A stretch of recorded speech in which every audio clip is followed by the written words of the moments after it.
feet. Football season be the reason that I be bringing this heat. Georgia music representing 104.3. Hey, welcome to the show. Welcome to the show. Is that a funny thing happened yesterday? We had that conversation about Tua, and we were kind of monitoring all day his birthday and whether the Dolphins were going to post happy birthday on social media to Tua, which they never did, by the way. Nope. I was checking it later at night. Is your microphone connected? It almost sounds like it's not. Yes, it is. Yeti. Are you sure? It sounds very echoey, and you're in the same spot. Yeah. Yeah, it was not. It was. You had the wrong setting clicked on the microphone. I gotcha. Yeah. But he muted to check that, which I love. Shocking. See, you saw me, Solana. I was trying to do good work. Yeah. And it didn't work out. But I tried. Troubleshooting. There you go. You don't hit. Michael Jordan missed the most shots in NBA history. Yes, but he would come back and take another shot. You miss a shot, and then you just go. Oh, I missed a shot. Well, game over. Let's get on home, guys. Exactly right. So we had this thing yesterday where we're kind of like, hey, are they going to wish happy birthday to Tua on social media? And so Solana posts video on Instagram, and he makes me a collaborator. So I put it on my Instagram, and he tweets it out or whatever off the station account. I cannot believe how many people took seriously what I thought was an obvious tongue-in-cheek stance. They literally were ripping me apart going, because I said at one point, I can accept not winning a playoff game for 25 years, but I draw the line at not wishing the quarterback a happy birthday. And people are like responding to it going, well, I can't draw the line. I can't accept game in 25 years. Like they're crushing me for it. And I'm like, am I missing something here? But I do think that it's a greater look at how the fan base feels about Tua. And I think there is a ton of this fan base that despises him. Mm-hmm. And I'm so confused by that because he has not been a problem. Listen, I understand not being happy when someone doesn't pull their weight. And obviously, if you don't perform the way you should be and the way you're being, if you don't perform commensurate with what you're paid, then people get outraged. And that's fair. But there's a big difference between drafting someone top 5 overall, like a Deion Jordan, and he can't perform at all, can't get on the field, and you go, wasted pick, wasted money. And a guy who showed you some of the reason why you drafted him number 5 overall. Again, I know you can go back to the actual stats. No playoff wins. That's not going to cut it for number 5 overall quarterback. I get it. But the level of animus that many people in this market seem to have for Tua catches me a little bit off guard because I think he's a nice guy. Again, you can pick apart, hey, he was kind of calling out teammates. He was running the bus over teammates and coaches at the end here. And like, I get it, all that. Yeah. But like there's a difference, in my opinion, of like guys who just ripped off a fan base, never really got involved with the fan base. Like Tua was part of it. I thought he was a good teammate for the most part. Last year was a really weird year. It was the first year that you got to see these sides of him that you hadn't seen before, and that may come from a guy who'd never have to dealt with that kind of adversity before. But the level of vitriol that my tongue-in-cheek comments about Tua not getting a birthday wish really surprised me. Like people really despise that guy. He put us. I don't say us because I'm not with them. I don't despise Tua, but the roller coaster of his Dolphin career really made you emotionally attached to him more. You can just be a bust. Deion Jordan was not supposed to be in the NFL, so you just we missed on number 3, and Deion went higher than Tua. He was number 3 pick and didn't make a damn play his whole life. But then Tua comes in, and Brian Flores doesn't like him. Brian Flores messing him over. You got to play Tua. Then Tua comes back around. Then we see 2023. You're on the highest of the high with Tua. Everybody was. That's when he gets a $250 million contract. And then he slowly becomes worse and worse and worse till he gets benched for a 7th-round rookie quarterback the last 3 games last year. The ups and downs of Tua really upset people. It's not justified, but it's answerable. No, it's understandable, but like the notion that, I mean, you saw some of the comments on social media, Solana, like the notion that you would despise Tua that much. But here's what really happened. When Tua was a rookie and then the following year, there was already a fan base. I don't want to say divided, but there was a good portion of this fan base that after the second year of Tua decided this guy's not our quarterback. He's not capable of being a quarterback. We should move on now. And the Dolphins didn't do that. And what followed was Mike McDaniel coming here and Tua revitalizing his career, revitalizing faith from the fan base in Tua. But now all those people who were in the minority, in the 30 to 40%, who had just made a line in the sand and they said Tua is not the guy, they have now come out and they're running a victory lap and they want to flock their feathers and let everybody know, I told you that guy stinks. And they hate him. They want to flock their feathers. Flock their feathers? Flap their wings? Well, a flock is a bunch of birds. I don't know what flocking your feather is. Yeah, you flock your feathers. No, you don't. If you do that little wiggle arm again, I'm going crazy. They want to flock their feathers. They want to flock their feathers. They want to flap their wings. I've lost your point. I know. I was caught up in the air there. I don't even know what I'm talking about. You were rolling till flock your feathers. Man, I had a good point. I really did. Those people are weird to me because, okay, yeah, Tua's not the guy anymore. Everybody seems to be in agreement. We're moving on from Tua Tagovailoa. I'm mad, the Dolphins. And I've been the biggest Tua detractor. I'm not even kidding. I am upset with the Dolphins social media team and the organization for not simply posting happy birthday and turn the comments off. Nope. Well, that's the thing, but you can't turn the comments off when you've never turned the comments off on a post before. You cannot do it because, and that's why they didn't do it. Based on the responses I got, it was a very smart decision not to wish Tua a happy birthday because nothing good was going to come of it. Nothing good was going to come of it. I just found it to be funny. Yeah. By the way, I thought it was pretty clear that I was being comical about it. What would I give 2 rats flocks of a feather if they wish Tua a happy birthday? I mean, honestly, what? So then people are tweeting at me and they're like, somebody's like, nobody should be wasting time. And so now I'm just responding to people. I'm going, I don't think there's a more pressing issue in the world right now than this, which I don't know if you've noticed. There are some pressing issues in the world going on, but I decide, well, I'm going to ratchet this up to the greatest level that I can. But I'm like, what am I missing here? But I thought the greater point was just essentially they saw Tua's name and they just ran because if they see his name, they can't stand, as Popeye would say, I can't stand it no more. You mentioned Tua Tagovailoa and you didn't rip him. And that in itself is enough for you to be called a jackass. An innocuous happy birthday opens you up for unbelievable criticism because you should be saying happy death day. That's what Dolphins fans want. Happy death day. And it was funny because there was a time, we say it all the time, players run their course with teams. I remember when people wanted to get rid of Tannehill. Yep. But it wasn't Tannehill sucks. It was, yeah, man, I think we need to go ahead and look for another quarterback. It wasn't as nasty. I think you're misremembering. It was Tannehill sucks. People are yelling Tua sucks at me at Publix. It's just people were yelling Tannehill sucks at me at Publix.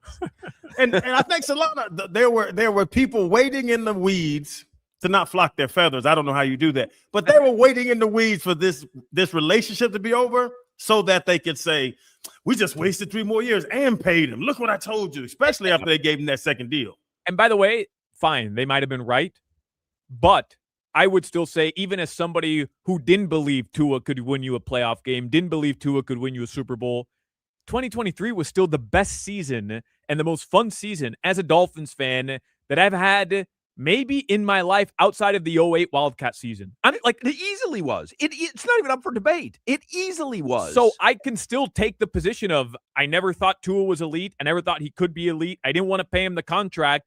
Also, it's time to move on. I don't hate the guy. I wish him well. Like, good luck somewhere else.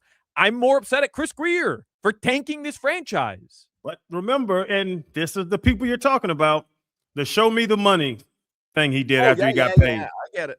Their guy's not coming to meetings when I'm scheduling meetings, throwing people under the bus. Then he's coming and saying, you have to go to your terrible life where I can play with my kids. All that stuff people remember too, fellas. You're massaging a little bit what he said there. He didn't say you have to go to your terrible life. LeBron didn't say that either when he just said you're going to work at McDonald's and I'm going to enjoy my own. Didn't he also say something about people at home eating chips? Yeah. Like criticizing his play while they're sitting on the couch eating chips, which is, I thought, directed at me, and I didn't hold it first. I didn't hold him. It's real easy to watch the game sitting on your couch. Like those little snide remarks have people hot. Not incorrect, though. I am so thrilled that we can still talk about this. I am so thrilled that the Heat and Panthers play tonight. Last night, this is not a joke. This is not exaggeration. I watched The Office with commercials from 7 p.m. till 11 p.m. on my couch. I watched 8 episodes of The Office, all I've seen before, but they're the Robert California arc, which is my favorite story arc in the entirety of that series. I watched 4 hours of The Office last night, and I was annoyed by it. I didn't want to turn on the Bucks game. I did see that Giannis ended with 19 points. Remember, the over-under was 19.5. It is unbelievable what these bookmakers can do, man. Yeah, he ended with 19 points. Did they win or lose? They got blown out. 120 to 89. Was he on a minutes restriction? He played 25 minutes. He did have a double-double. So in 25 minutes, 19 and 11, pretty good numbers. Pretty good. Did he start? I'm not sure if he started. I'll double-check. I'm sure I care. I'm grilling you on Giannis's, but that shows you the night that I had. I'm watching The Office. I was annoyed by myself. I'm like, don't you want to accomplish anything? But all I was doing was entertaining myself with The Office and the comments on Instagram and Twitter about my ridiculous comments about Tua not being wished a happy birthday from the Dolphins social media team. When I opened Twitter this morning and I saw the 100+, I was like, what did I do now? Yeah. Read the first comment. I said, oh, it's Hoch. Never mind. I closed to it. I took joy in not being the butt of the argument. I was gonna ask during Talk About It Tuesday. We don't have to do it. We have other topics. What's like the shameless movie you'll watch every time it's on? Because last night, Hoch, I'm glad you bring this up. I have 2 very embarrassing stories, but last night I watched Grease. Yeah, it was my wife's favorite movie on Freeform from start to finish, and I sat there. I know all the songs. I can do that with movies. Grease is not one of my favorites, but Lori will watch that constantly. It's brutal. It's terrible. And I guess it's like a spoof, I guess, of like 50 stereotypes. No, it's not a spoof at all. I Googled it yesterday. I said, does Grease hold up? And I went down a rabbit hole. When they made the movie, a lot of people don't know this. They were trying to spoof like 50s high school stereotypes. Well, it was a 70s musical, and they were playing characters from the 50s, even though they all looked like adults. And the gymnasium scene is really one of my favorite scenes of all time. The coach is Sid Caesar, who's an old comedian. I mean, he's probably dead 40 years now, but Sid Caesar is the coach. John Travolta playing basketball is just one of my favorite athletic moments in movie history. It is really, it's remarkable. Like, you can't act that unathletic. And he's not acting. He's that unathletic. It's just one of my favorite scenes of all time. And what was he, 29, playing a high school junior? Oh, like Olivia Newton-John had to be pushing 30. Well, the guy that was like their enemy, who had that guy might have been 62 years old, playing 17. Easily in his 40s. Like, there's no question he was in his 40s. Today, by the way, is National Pancake Day. That is a national holiday on this program. We are going to play pancakes versus hotcakes today because I would never miss an opportunity to do that. So we're going to do that later on. We will play Talk About It Tuesday. Josh Appel is going to join us. I want to talk some Panthers and hoo-ha with him. How would you like to see Metallica with a friend at the Sphere in Las Vegas? All you have to do is listen to WQAM on the app. So to enter, log in on the free Odyssey app, AUDACY. Hopefully you have it by now. Just log in. If you don't have it, go download it and then log in. And until March 8th, which is Sunday, listen to this radio station for 1 hour or more, and you'll have a chance to win. And then you come back the next day, you'll get another chance to win. So you have one chance to enter per day. You just have to listen to this radio station on the Odyssey app for an hour minimum a day. The winner receives airfare for 2, 3 nights hotel stay, and tickets to see Metallica at the Sphere in October. It's all thanks to Q Prime. And for more info, go to Metallica.com. It is a national contest. Quick look at the headlines with Solana, brought to you by Doral Kia, home of the Pricito, our lowest price. Visit them at Doral Kia or DoralKia.com. All right, yeah, your schedule for tonight, like Hoch mentioned, you do have the Miami Heat in action. And you also have the Florida Panthers in action. Panthers are at the Devils. I would imagine these next couple games for the Cats, like we're keeping a close eye on. I mean, are we still kind of holding out hope? I think they are, because they're playing everybody. They're playing the Devils tonight at 7 p.m. in New Jersey. The Panthers are going to play American hero Jack Hughes. He's the captain of the Devils. Yeah. That's the guy got his teeth knocked out. Yeah, and then scored the game winner. And never went to go fix his teeth. I was debating that with Mike Cunio Sunday when I went to go do the sports desk. He's like, if I would have flown back. Sounded like he had sports sex. You did sports sex? I mean, Cunio's a good-looking dude. I tell you what, man. Might have to re-engage with CBS 4. It's been a minute. That's why you don't work Sundays. He flies back and he doesn't fix the tooth. And it's porn. I wonder why. Like, why wouldn't you just fix the tooth? Is he leaning in? Yeah, I thought it was a brilliant move because he looks badass with the missing front teeth because they're like chopped on an angle in half. He showed up at the State of the Union with the teeth missing. Like, I don't think I would replace him till the end of the season, and maybe not even then. If he doesn't hit the game-winning goal, he gets them fixed that night. Yep.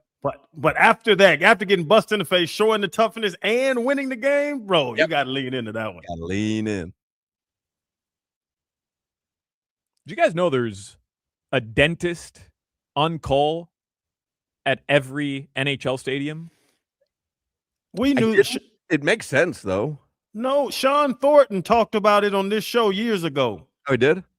He was like, you can get your tooth fixed between periods, but some guys just don't care. Yeah, it makes sense. That's crazy. Huh. It should be, though. They run all for this show, to be quite honest, between your gums and his teeth flying out all the time. Hey, man, I lost a tooth in 16 months. I'm on a roll. So proud of you, man. We are so proud of you. A couple interesting NFL notes. By the way, Andrew Wiggins was added to the injury report. He's probable with knee tendonitis. Norm and Jovic are out. Davion remains questionable. NFL notes. The Super Bowl MVP is going to be a free agent. Yep. The Seahawks, it looks like, won't place the tag, according to reports, on Kenneth Walker III. So he's going to be an unrestricted free agent when the new league year starts. All right. I don't know why that's crazy to people. That was like the number one story today. There's just not a lot going on. I mean, literally, there's just not a lot going on. No, but I mean, he was the best player in the Super Bowl. He played an instrumental part in them getting to the Super Bowl. Right, but you'd franchise tag him? Like, what do you think the market is going to dictate for Kenneth Walker? He's Super Bowl MVP, Hoch. You got to reward your guys.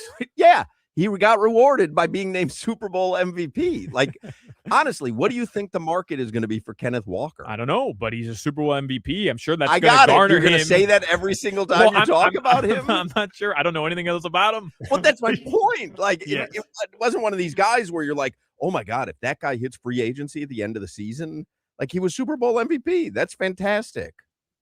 I don't want to say praise the Seahawks, but it's respect out of me because you don't pay a guy off one game, even if it's a Super Bowl.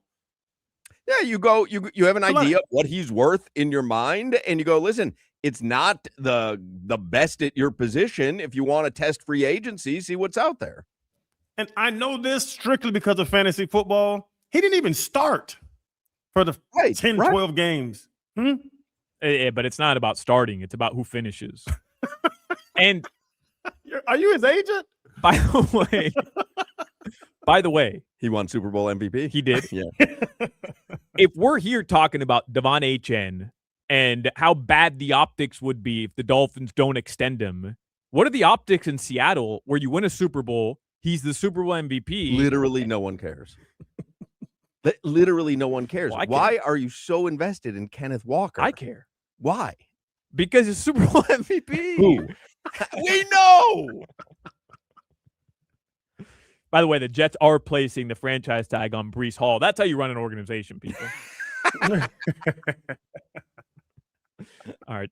Your weather in South Florida right now, I swear I was going to say partly cloudy, beautiful day outside, but it caught me off guard. It's pouring right now in El Portal. Why don't you check the weather app? Because when you were gone for the week, that's what I do. And it seemed to be very easy to give an actual decent weather report. It's 80 and rainy in Miami right now. Going to be lows into the low 70s, upper 60s tonight. Tomorrow, going to be sunny, low of 71, high of 80 in Miami. Maybe. Josh Appel is going to join us in the next segment. We will talk. Well, I guess we'll talk Super Bowl MVP and Kenneth Walker with him. What the flock? We'll talk about whatever you want. Josh Appel is going to join us in the next segment. I would have put more on Kenneth Walker in the big game if I was using the Prize Picks app that day. I wasn't, but over the past couple weeks, I have. Daily fantasy players, listen up, because Prize Picks has changed the game. I literally don't know why I waited so long to download the Prize Picks app. And right now, you should do the same. You want to shoot your shot, get $50 instantly in lineups when you play your first $5. That's right. I'm hooking you up here. Download the Prize Picks app. Use code Solana, SOLANA. Get $50 in lineups after you play your first $5 lineup. Look how simple this is. There's a bunch of action going on tonight. We have some South Florida action as well. So I open up the Prize Picks app, and I'm going to set my lineup for tonight. All you're doing is pretty much putting your hot takes into action. You're choosing more or less on points, sometimes rebounds, sometimes assists on different players. 2 to 6 of them, you set your lineup. So tonight, Tyler Hero is going to be in action. I look for Tyler Hero, and I'm going to choose more on points for Tyler Hero. That's literally how simple it is. In less than 60 seconds, you can choose your lineup. Pick more or less, 2 to 6 player stat projections. You get your picks right. You cash in. Again, that's the way I look at it. You're turning your hot takes with you and your boys. You're sitting around. You're watching a couple games. You're watching a couple professional games. Set your lineup. And you can do this, by the way, not just for basketball. You could do it for football. You could do it for soccer. I told you guys yesterday I had Leo Messi more than 1.5 shots on target. And well, he scored 2 golazos, so that was a cash-in for your boy Solana. And my favorite part, by the way, Prize Picks, because I told you, 2 to 6 player stat projections, they invented the flex play, which means you can still cash out if your lineup isn't perfect. That's what's so cool about Prize Picks. So join me and over 50 million users. Download the Prize Picks app right now. Use code Solana to get $50 in lineups after you play your first $5 lineup. That's code Solana. And by the way, screenshot me and send it to me on IG or on X, your lineups for the day. Maybe I'll ride with you. That's code Solana to get $50 in lineups after you play your first $5 lineup. Prize Picks. It's good to be right. You're listening to the Hoch, Crowder, and Solana Show. Rui Hachimura or Tua?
Who wants to talk to Josh Appel? I'll put it up to a vote, even though he's already here. I don't usually allow the cast to vote on whether we're going to talk to the next guest or not. Crowder, would you vote yes or no as Josh Appel, the next guest on the program? Only driving down the turnpike. Oh, it is fun when he joins us driving down the turnpike. Solana, yes or no, Josh Appel on the radio? Only if we talk soccer. Jimmy, yes or no on Appel? Yes, only if we talk wrestling. Wow. I mean, the Mark Your Territory love never really goes away, does it? Do I get a vote? Sure, you can vote as well. It'd be No. great if you just disconnected. No, disconnected. Josh Appel is on the Toyota of Hollywood hotline, play-by-play announcer nationally for the NFL on Sports USA. Very busy during soccer season as well.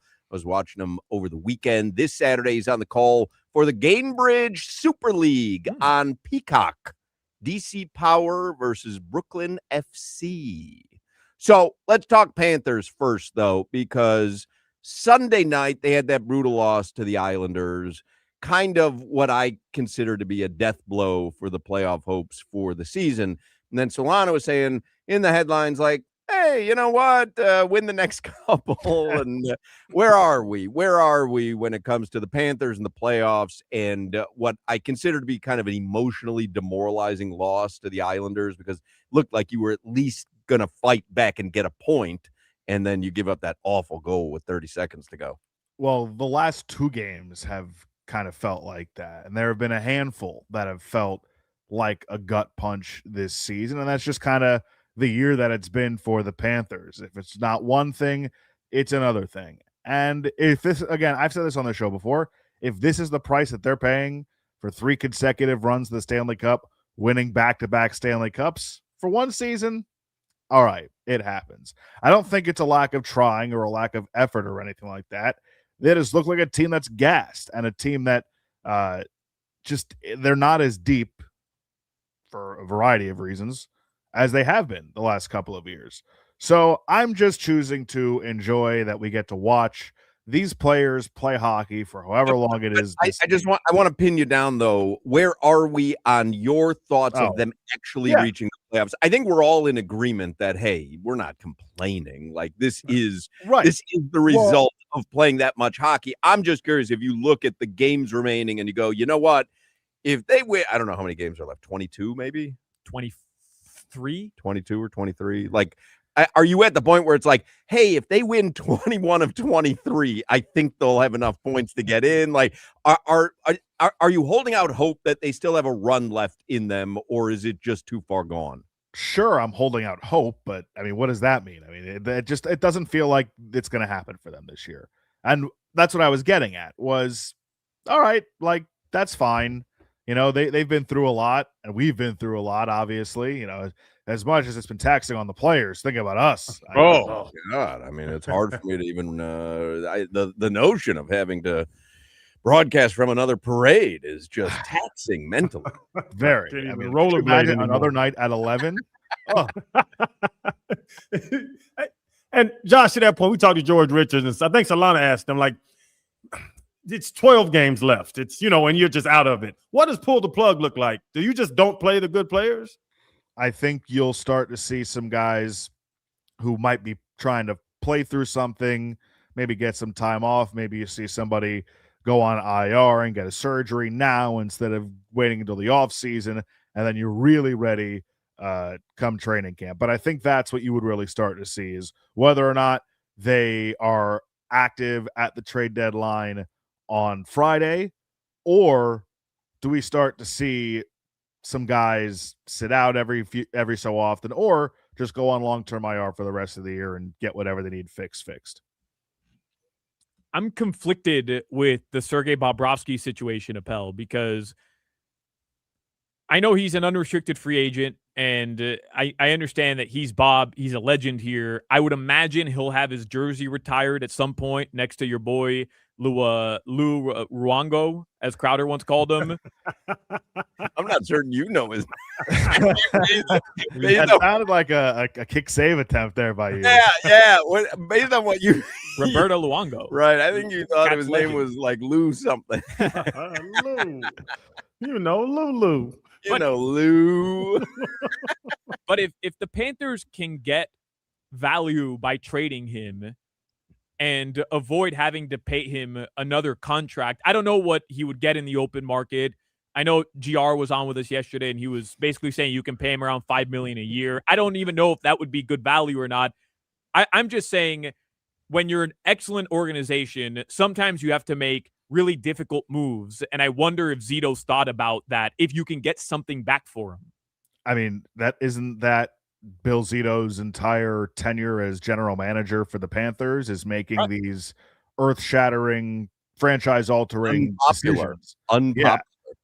Like the Jonathan Huberdeau trade is the obvious one, but even trading Spencer Knight for Seth Jones, Spencer Knight was supposed to be the future after Bobrovsky retired. They signed him to an extension before, instead of letting him hit the open market when his entry-level deal was up. So I think that you have to trust whatever Bill Zito comes up with. He's not afraid to make a difficult decision. If they say, you know what, this is our asking price for Sergei Bobrovsky, there's a team that's meeting it, hey, we're going to do it. But at the same time, I heard the interview with George Richards yesterday, and he pointed out it's going to be really tough to get somebody to take that money on that he's making this year, even if the Panthers do decide to eat some of that salary.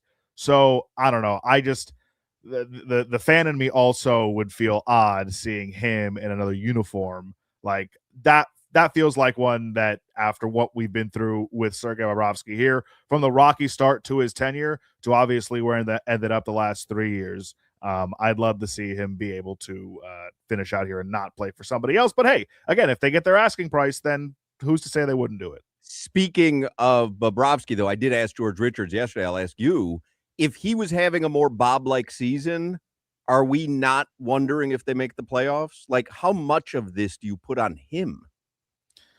It's tough because at certain points in time in the season, they've been missing half of their normal defensive core. Like, they already lost Nate Schmidt coming into the season, but Seth Jones has been out almost 2 months now since the Winter Classic. Uvis Balinskis has missed time. Dmitry Kulikov's been out since the second game of the season. They have dealt with so much on the back end, and they haven't been the greatest in front of him at times. However, Sergei Bobrovsky is a $10 million a year goaltender. This is what we were talking about the first couple years that he was here. It's like, at a certain point, things aren't going to be perfect in front of you, and you're going to have to steal a game or make a big save at a certain point in time if your defense gets beat. Like last night, not good communication by Aaron Ekblad and Gustav Forsling on the game-winning goal. But, man, I've watched the Panthers play the Lightning a few times this year. I see Andrei Vasilevsky making a ton of huge saves for a team that has been beat up a lot this season. And if this is just what it looks like when Bobrovsky is, running out of juice this late in his career, then so be it. But I think if we had gotten the version of Bob that we've seen the last 2 to 3 years, I think we're having a different conversation. Not that maybe they'd be like squarely in a playoff spot, but certainly closer than 8 points out. But as you're saying, we're taking this as a mulligan year. They just played the most hockey in a 3-game stretch in hockey history. So now it's kind of a mulligan. So don't you just give Bob a mulligan, or do you have to decide if he's getting old or not and keep paying him? Oh, I mean, two things can be true at once, right? Like, it's not – I don't think that turning 37 to 38 years old, all of a sudden he's lost everything. It's not like he was a young goaltender the last couple of years. He was still up there in age. So I think – you can recognize, hey, this is certainly not the Bob that the Panthers are used to getting, and say, you know what, he's deserved benefit of the doubt to be brought back and have a chance to still be the number one. Now, it might not be to the workload that he's gotten. Maybe it's more of a 1A, 1B situation with whatever they work out in the offseason. I wouldn't be surprised if Bill Zito is aggressive in pursuing a replacement at that position. But, yeah, I mean, Bob, honestly, like, what am I going to get mad at him about? Yeah, he hasn't been playing great this season. All right, well, what about the 2 previous where he brought home 2 Stanley Cups? Like, that's how I felt about Tua, and still do. Well, I was talking at the beginning of the show yesterday. I had this, what I thought was a tongue-in-cheek take, that I'm drawing the line at the Dolphins It's not the lack of playoff wins over a quarter century. It's that they didn't wish Tua a happy birthday on social media. But people didn't seem to see the joke in that. And I've been like just fielding these nasty tweets and DMs on Instagram. And what I was saying to Solana and Crowder and Jimmy is like, what I think it is, and Solana pointed out, if you hear or see Tua's name and the person doesn't immediately start cussing, it seems like maybe they're even defending him. Nobody wants that. And I just wonder where you stand. It seems like the hatred for Tua from at least the loud and boisterous Dolphins fans on social media, to me, like, I get being unhappy with someone, but I don't understand like a hatred for someone who didn't, he was injured, but not, by his own doing. It's not a guy who's on a maintenance program. Like, he wanted to be out there. He did give you a couple of seasons that justified taking him number 5 overall, if that would have been his consistent play level. But I don't feel like there are many Dolphins fans who are rooting for him to succeed elsewhere. Do you think this is a little unwarranted, the amount of, I don't know, animosity towards Tua? I think it's part of this parasocial relationship that people have with athletes in general, where they, especially now where, Tua's not technically this, but he does have a presence on social media. Like you hear and see so much from these people all the time, right, that you almost think that you know them as people. And generally speaking, you don't. It's people taking out their frustrations on how he is as a football player. And yeah, has he done annoying things in his press conference and all this stuff? Like, yeah, of course he has. We all watched it.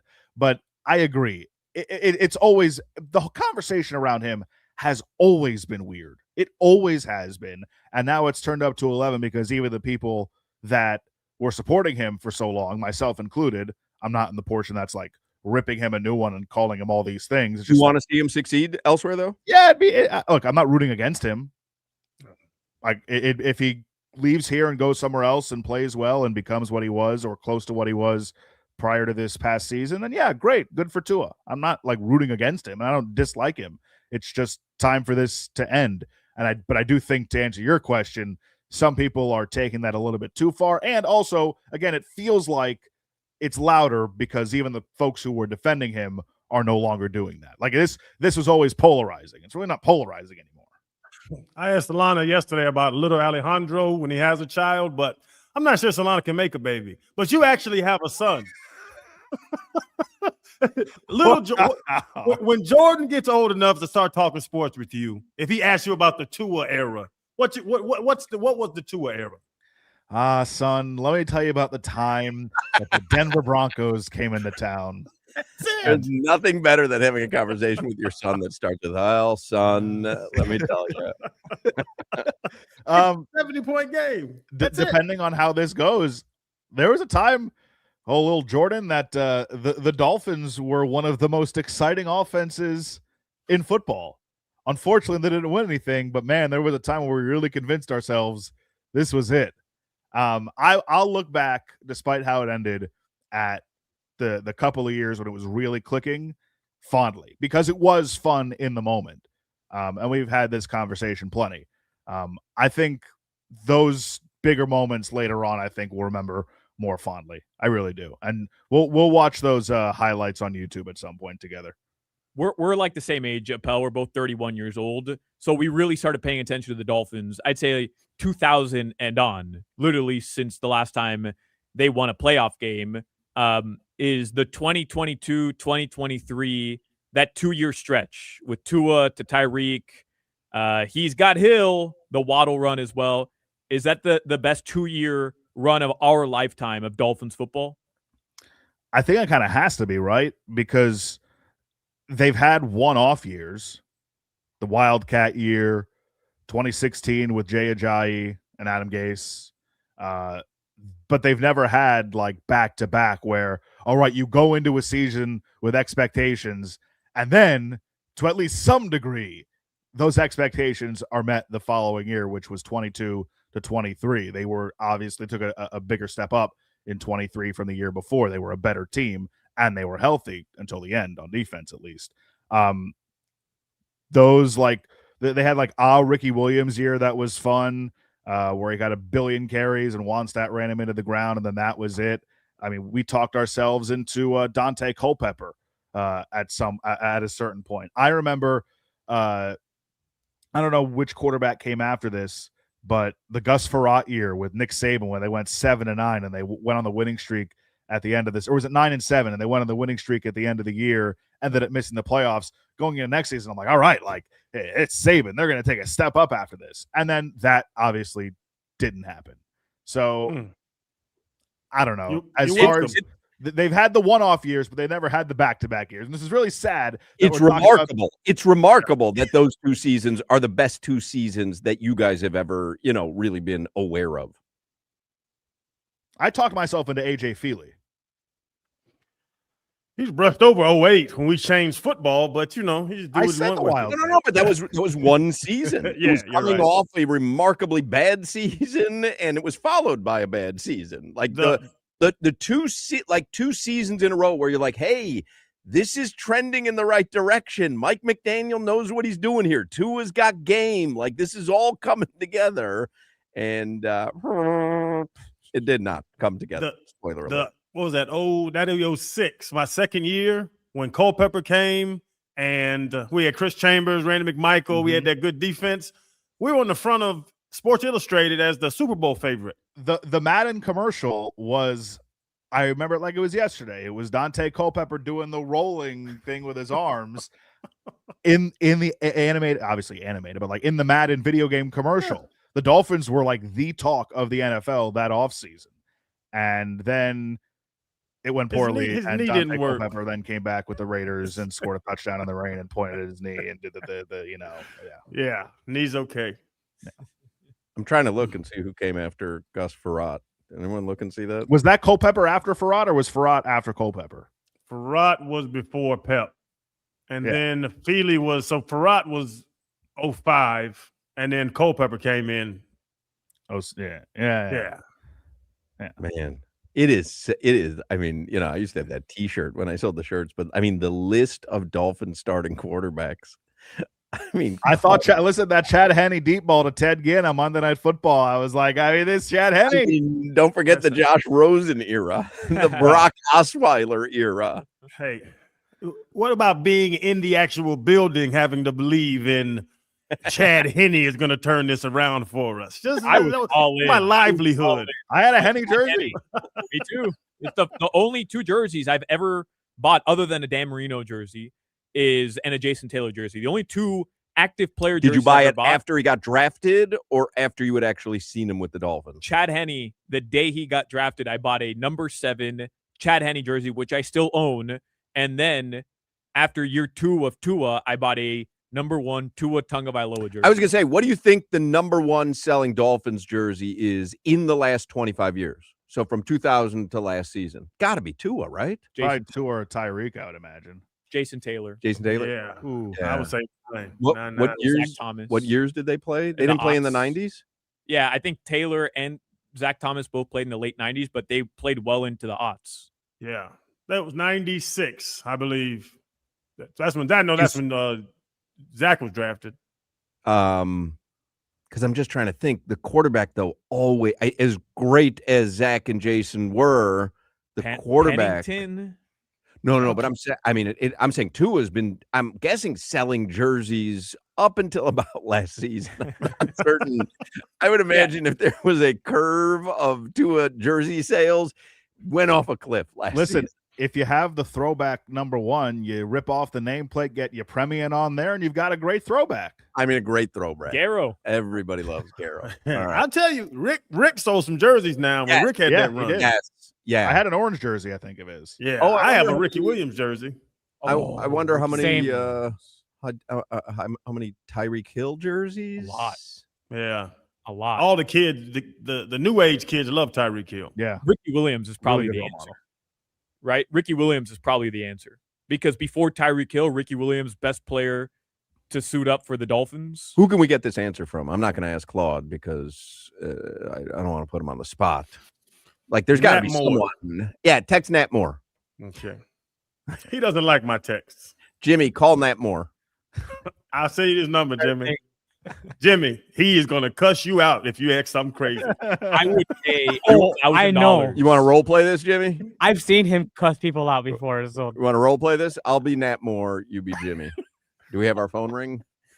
It's on your computer. Oh. Yeah. All right. Hello. Nat Moore's office.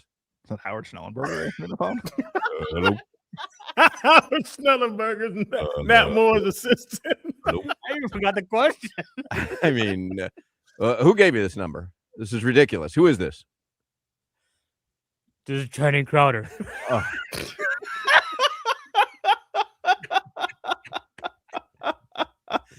All right, Josh Appel. Thank you, Josh. Thank you, guys. Have a good call this weekend. Jimmy, that's the Crowder voice. Hello.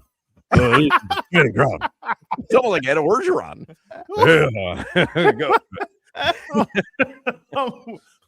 Robert Downey Jr. on Tropic Thunder. We'll take a break. We'll come back with more Hochman, Crowder, and Solana. You're listening to the Hoch, Crowder, and Solana Show. Crowder. Hawk. Crowder. Hawk. Unk. What up? It's Channing Crowder. Entered on the job? Under Florida law, you may be entitled to medical care, lost wages, even a lump sum settlement. But act fast. Claims must be filed within 30 days. Call 877-854-4442 or visit payerlawgroup.com. Offices in Dade, Broward, and Orlando. Loctite Impact Windows and Doors. Loctite Impact Windows and Doors. Protecting your home and family from the storm. Protecting your home and family from the storm. Loctite Roofing Windows and Doors. Loctite Roofing Windows and Doors. Replace roofing windows before the storm. Replace roofing windows before the storm. Loctite. Loctite Impact. Impact. Loctite Impact.com. Or call 954-500-LOCK. That's 954-500-LOCK. During Ram Truck Month at Miami Lakes Auto Mall, get a brand new 2026 Ram 1500 for $459 per month for 36 months, plus a 10-year, 100,000-mile warranty. Drive with zero down on many new models at Miami Lakes Chrysler, JeepDodgeRam.com.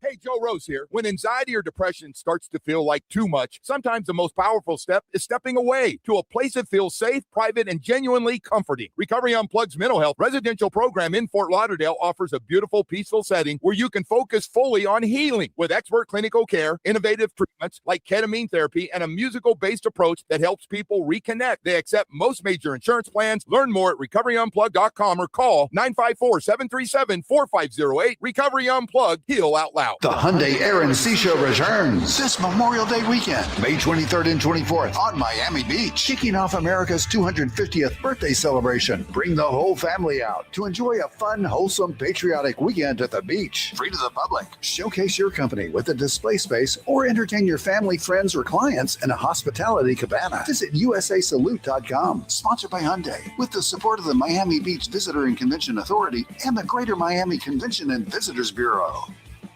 This is the story of the one. As a maintenance tech at a university, he knows ordering from multiple suppliers takes time away from keeping their arena up and running. That's why he counts on Grainger to get everything he needs, from lighting and HVAC parts to plumbing supplies, all in one place. And with fast, dependable delivery, he's stocked and ready for the next tip-off. Call 1-800-GRAINGER, click Grainger.com, or just stop by. Grainger, for the ones who get it done. My name is Whitney Allen, and I'm a widow. My husband, Ryan, died. We never thought we'd ever have to use life insurance, but the unexpected happened. With Ethos, signing up was fast and 100% online. You can get a quote in seconds, apply in minutes, and get same-day coverage. No medical exams, and you can get up to $3 million worth of coverage. I'm grateful we were prepared. Get your free quote at ethos.com/radio. That's ethos.com/radio. Paid spokesperson. Time spent on application may vary. Online health questions required. I built this business the old-fashioned way. Hard work and a whole lot of spreadsheets. Yeah, about that, I upgraded us to Odoo. Odoo puts everything we need, sales, inventory, accounting, on one connected platform. No more juggling systems, no more headaches. So it all works together? Exactly. Odoo is the all-in-one business software that makes running and passing on a business easier than ever. Take your business into the next generation. Try Odoo free at odoo.com. That's ODOO.com. Okay, I have to tell you, I was just looking on eBay where I go for all kinds of things I love, and there it was. That hologram trading card. One of the rarest. The last one I needed for my set. Shiny like the designer handbag of my dreams. One of a kind. eBay had it, and now everyone's asking, ooh, where'd you get your windshield wipers. eBay has all the parts that fit my car. No more annoying, just beautiful. millions of finds, each with a story. eBay. Things people love. Texting enrolls you in a recurring automated marketing text messages. Consent not required to purchase. Message and data rates may apply. The team's looking good this season. I think so. Man, I miss playing football. Ever since I turned 40, I just can't find that fire I used to have. Think it could be lower testosterone? What do you mean? I was feeling the same way. After 40, the body has less testosterone, and men lose their edge. That's why I take Nugenix Total T2. That's the testosterone booster, right? Yes, but Total T2 is their brand new formula that skyrockets nitric oxide levels in as little as 3 hours. Since I started taking it, I've been lifting like when we played for Coach Carter. My energy is way up, and it even spiced up things between me and the missus. Are they still giving out complimentary bottles? Yep, just send a text. Text METER to 42424 for your complimentary bottle of Nugenix Total T2, the next generation testosterone booster. Text now and we'll include a bottle of Nugenix Thermo X, our newest, most powerful fat burner ever, absolutely free. Text METER to 42424. That's METER to 42424. These statements have not been evaluated by the FDA. This product is not in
We back at it with the steady, Hotman, Crowder, and Solana. 305, cafecito time, dame una colada. Got some interviews next, always got dope guests. Get the cesspool live, dropping comments and likes. We about to get right, talking sports, my G. Listen to Odyssey and 104.3. Live and back on GeorgiaMusic.com. Hitting it at the park like the Matt Murders bomb off power. Get ready for the 3 o'clock hour. I'm ready for the 3 o'clock hour. I'm ready for the 3 o'clock hour. Get ready for that 3 o'clock. So there is some news.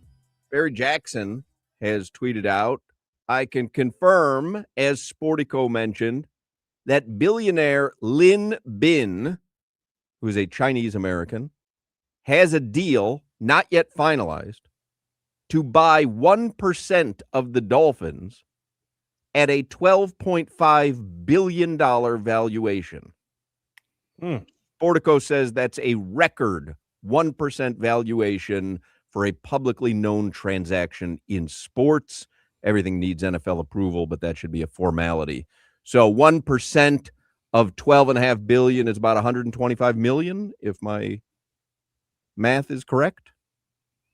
I don't know who I'm asking on this. Yes, that's what I saw on Twitter in the replies. On this panel. I don't know who I'm asking for confirmation on this panel. I could ask Claude. Josh Appel sticking around with us, by the way, here at the headlines for the 3 o'clock hour.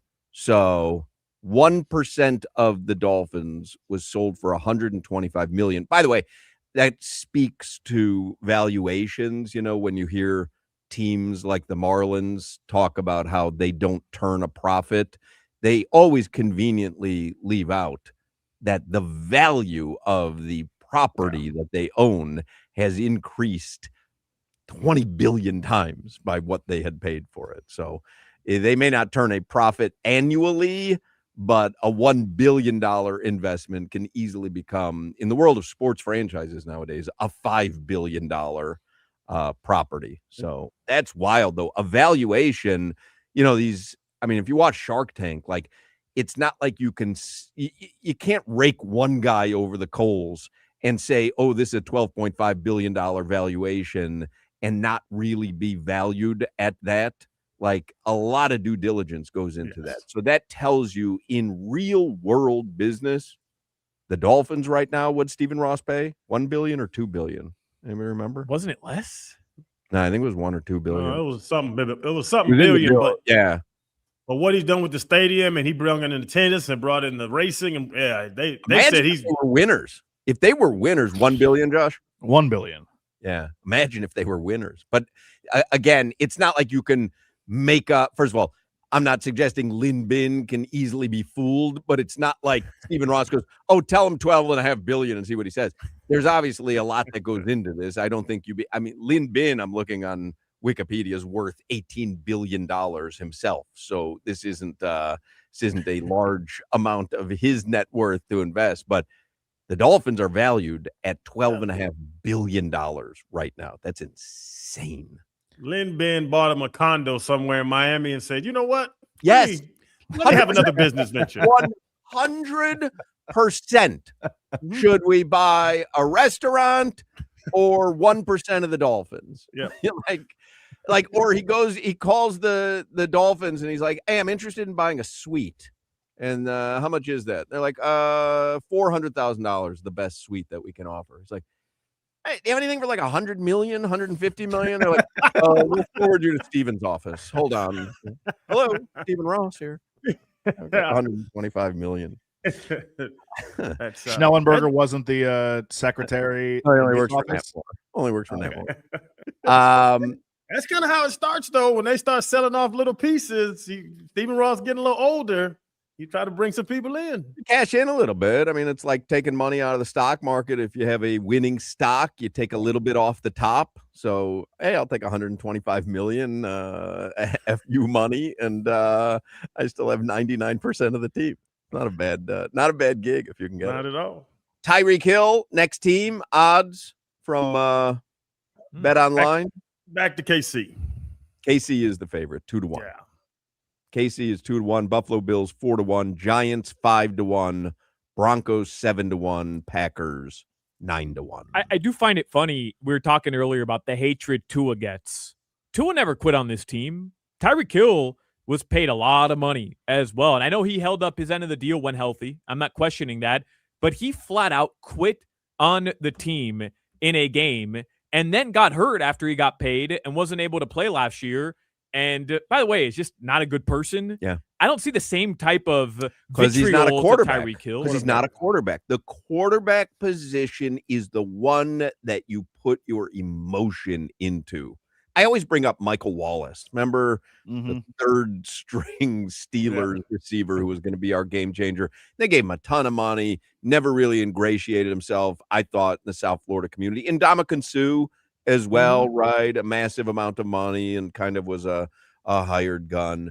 Your quarterback, though, your relationship with your quarterback is those are the only jerseys you've bought, right? Quarterbacks? Those are other than like legendary Dolphins players. Zach and JT and Channing Crowder. Yeah, I had a Crowder jersey too. We've got to be one of like only 100 who Did you really? Yeah. Did you really have a Crowder jersey? Yeah. When he was playing or since you've known him? No, when he was playing. I grew up a Gator fan. And I don't believe you. I swear. Let me go find There was a circle of very knowledgeable sports fans that appreciated my efforts. Did they sell your jersey in the team store? Yeah. I think my mom had to go on NFL. Were you next to Lusaka Polite? Really? I told you before. It was Ronnie, then Matt Roth, and then me. They found out Matt Roth couldn't speak English, so they were like, "You have to go represent our rookie class." And then, I went to talking trash and laughing all the time, and people enjoyed it, even though I wasn't great. I was pretty good. Do you still have your Channing Crowder jersey, Appel? I don't still have it. I don't have my Jake Long jersey anymore either, unfortunately. What'd you do? Throw them out in disgust, or they just somehow end up? Yeah, I threw it out in disgust. Jimmy, but I'm trying to find it. There are pictures. I have a picture. Crowder jersey, Jimmy, because you buy a lot of jerseys. I do not have a Crowder jersey. What Dolphins jerseys do you own? Ricky. I have Tannehill. I have a Tua jersey. Jersey. Love a jersey. You didn't commit, huh? There's Jake I Long. have a customized jersey. Who's that? That's your mom Jake wearing it? Long. That was me. That's you? Yeah. Stop it. Yeah. Hey, zoom in on that. Can you enlarge that picture? Why is that your mom? That's terrible. Well, your body didn't look it's a little mushy there. He was 6. Come on. He was just My huge. football career lasted 3 weeks. What do you want from me? He was a huge 6-year-old. Come on. That crazy that this team had fans buying an offensive lineman's jersey. like, golly, you young people. 52. Look at that. Hey. The visor. Oh, There that's you the go. Crowder jersey. Look at that. Yeah, the Crowder jersey. I don't know what face that is, but People still tweet me pictures of them sitting behind somebody with my jersey on at games nowadays. that's Justin Smiley. No, That was a France. boy. That joker could play some football until Who's hurt he broke his ankles every other week. All right, let's do headlines here for the 3:00 hour. Don't forget, if you want to see Metallica with a friend at the Sphere in Vegas, just listen to this station on the Odyssey app. If you already have the Odyssey app, just log in. If you don't have the Odyssey app, go to the App Store. AUDACY is the app. Listen to this station. We would prefer this show for 1 hour every day through Sunday. You listen for an hour, you're entered to win. Come back the next day, listen for another hour, you're entered to win. One chance per day. Winner receives airfare for 2, 3 nights hotel stay, and tickets to see Metallica at the Sphere in October. It's all thanks to Q Prime. If you want more info, go to Metallica.com. It is a national contest. Would you want to see Metallica at the Sphere, Josh? 100%. Would you? Enter Sandman in the Sphere. It sounds awesome. I don't know many songs from Metallica other than Enter Sandman. You know the one from Stranger Things? Yes. Where he performed it on the top of the bus. Exactly. Yeah. With the bat. Meat Puppet. Master of Puppet. Puppet Yes, Master. Meat Puppets. Exactly. Meat Puppets is a band. Meat Puppets is a good Meat band. Puppets. Yeah, Yeah, Master of Puppets. Yeah. Play Backwater. by the Meat Puppets when we come back for the next segment. I'm telling you, it's a great song. Backwater by the Meat Puppets. For Whom the Bells Toll. Mm-hmm. Is that Metallica? Yes. Have you ever seen them before, Josh? Have I seen them live before? No. Yeah. Have you ever seen them before? Would you want to see them? I I'd kind of want to see anything at the Sphere, to be quite Anything. honest. I've never seen a show there. They play the Wizard of Oz at the Sphere, and I would go for that. My brother went. My brother was there to gamble, and his wife was like, let's go see Wizard of Oz. I think it was $150 a ticket to see Wizard of Oz. So they can blow tissue paper on you. He said it was pretty amazing. But they played the music of Wizard of Oz, or they played the movie itself? No, the screen is completely black, and you just listen to their tape.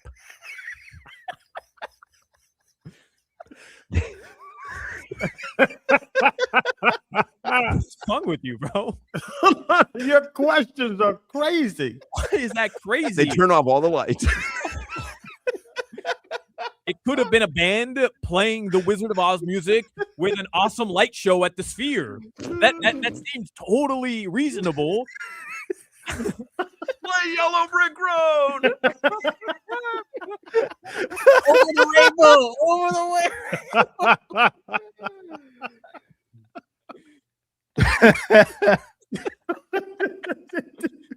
It is a funny affect to do that, to seem disgusted with the question. I'm sorry. I used you as a pawn in my comedy attempt there. I apologize. Special. What were we saying? Metallica. All right. Anyway, the jerseys. Go into I used to get all my teammates to sign jerseys, and I shoot well sometimes. To sign their own jerseys, or just to sign a Dolphins jersey and have like 15 signatures on it? No, I would get at the end of the season, you can buy jerseys, like because they have like 4 or 5 of everybody's jersey. I would purchase my friends' jerseys from the equipment room and get them to sign it and just have a big collection of them at home. Man, I might have thrown out or given away to the Boys and Girls Club 20 or 30 jerseys of just people I really need their jersey anymore. Sean Smith. Did you get a Corey LeKirk jersey? By No, chance? I didn't get a LeKirk, but he was. I'll outbid a bell for that. You have a signed LeKirk? Boys and Girls Club got it now if I ever got it. It's right next to the Sandy Alcantara bobblehead. Someone took that. Yeah, the custodian. That's someone. They put it right in the garbage. All right, headlines brought to you by Doral Kia, home of the Pricito, our lowest price.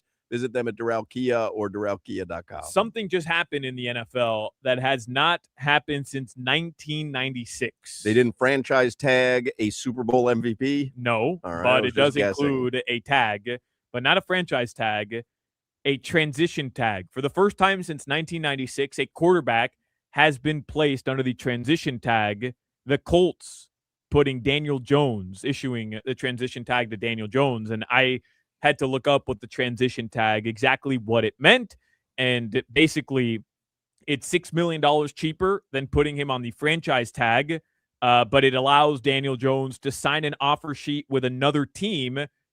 Indy, though, Can match it? can match that contract. All right. It's like he's an So it's RFA. like, hey, go test out Go test the water. the market, and if we think it's something acceptable, we'll just match it, and you can stay here. Yeah. That's when the team, talking about evaluations, where the team you're on's valuation is way lower than what you and your agent's evaluation is. And they say, okay, go get some real evaluations and we'll see what they say. Right. With $37 million, if he doesn't sign an offer sheet anywhere else, that's what he's getting on with the transition tag. So it's $37 million. 1 year, One $37 million for Daniel Jones. $37 million for Daniel Jones. He's not going to get more than that per year. I mean, anywhere else. Would is seem he? hard to believe. Yeah. But then you say 6 less, so 43 would have been the franchise? Yeah. And then he's not allowed to shop it. Yeah. No, I think the Colts made a great decision. I don't know if he's worth $37 million. I mean, I honestly, the way that they were playing, I mean, they were going to be a rocket ship to the playoffs. You just wonder if that's a 1 year aberration or not.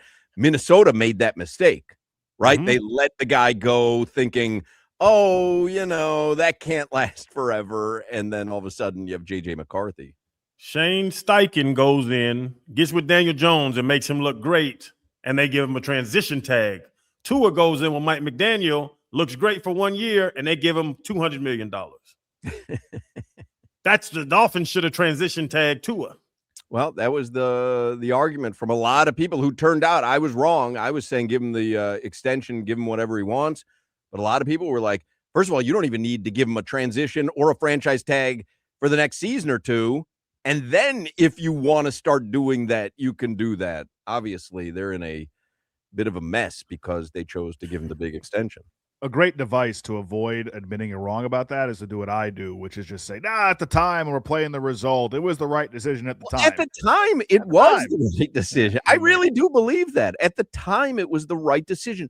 No one could have seen the precipitous fall off that happened with him. I'm sorry, no one could have. Maybe not the drop off while he's actually healthy, but Hoch, how many times was I questioning his ability to stay healthy? And I understand he was active for these games this year. I mean, he was healthy, but he's not healthy. And following that contract, he missed 6 games that year. And it's likely why the Dolphins missed the playoffs a season ago. But they were very conservative with that. Like, I don't think he needed to miss 6 games. But he still did. I know, I understand. And even this year, again, he's active for those games. But I think we're all in agreement, wear and tear on that body. Like, this dude is not the same player, even if he was out there playing.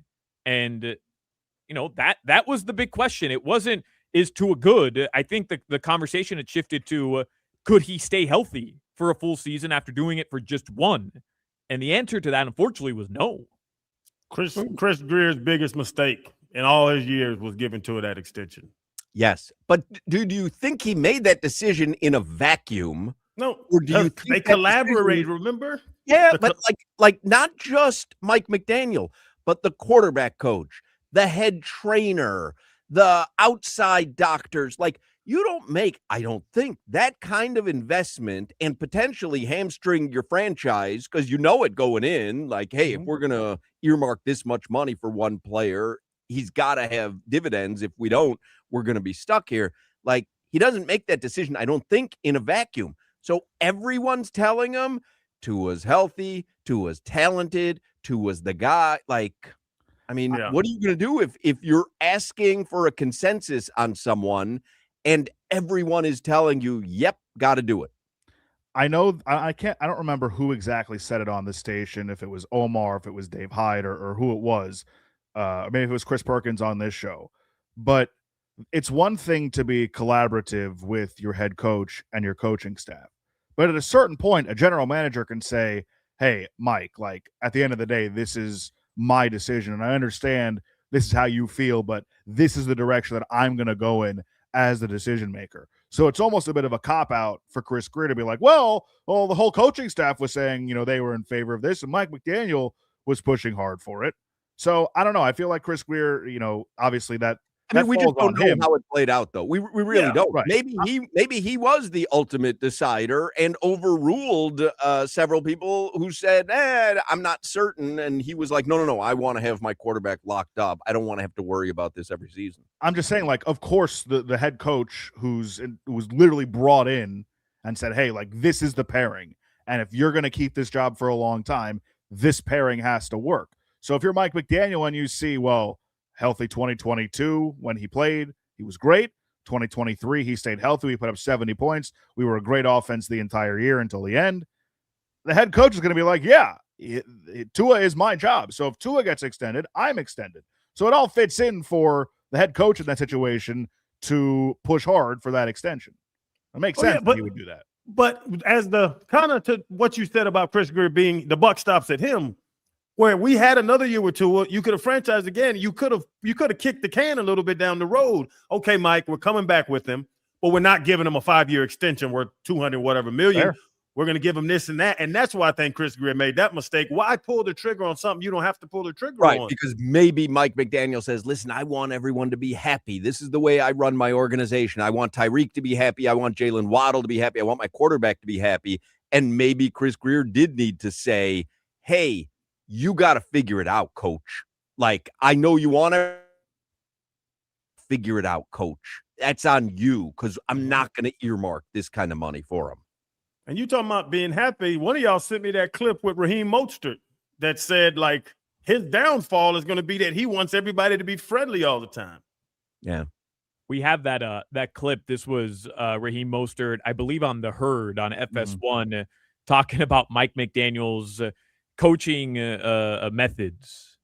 To go to your point, when you're talking about with guys like, Mike Tomlin, Vrabel, some of these, I mean, even look at Belichick. It was no nonsense BS. We get in here, we're getting the job done, and it's my way or the highway. It's pure.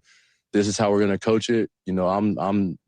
I'm essentially the ruler. I'm the one that's making these gains and also the failures. I have to accept that. But when you're dealing with a coach that's so nonchalant, laid back, wants to be, the catalyst behind being a player's coach, it kind of shifts that organization and the pivot, within that system. So, which it can work for other smaller league teams possibly, but when you're dealing with something like that, is as a player, you're like, no, I need somebody, tough that's going to lay the hammer down when it needs to be down and tell other players to get in line. And when you don't got that impact can definitely be detrimental. Interesting though, because he had his best season ever with that kind of coaching style. Right. I'm wondering if anyone who would endorse that kind of coaching style is the guy who maybe benefited most from 20 it. touchdowns. Yeah. But they did struggle against those top teams that year, even with great success individually. You're going against those teams that have dictators. I'm a dictator guy. I don't think that nice, friendly stuff can run an organization with a bunch of alpha males. Are we still including Mike Tomlin in that category, even though they're like the same team every year that still doesn't win in the playoffs and needed a missed field goal by a rookie to make the playoffs this year?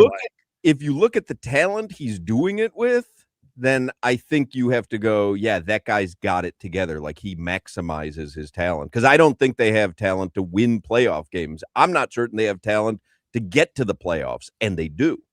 I'm not saying Mike Tomlin's a bad coach, but we're talking about Mike Tomlin in this tone that he is still the guy who won a Super Bowl in, what was it, 2009, 2010, whatever it was. Like, I mean, it's the Doc Rivers thing, right? Yeah, I mean, he's a good coach, and if the Dolphins went after, he was willing to coach a season, and the Dolphins hired him, I'd have said it was a good hire. But like, we hold up Mike Tomlin as this guy, but Mike Tomlin just had a pretty nasty exit with the Steelers. Hey, Josh, the standard is the standard, and you better not make fun of my adopted father again. There you go. I burned your jersey.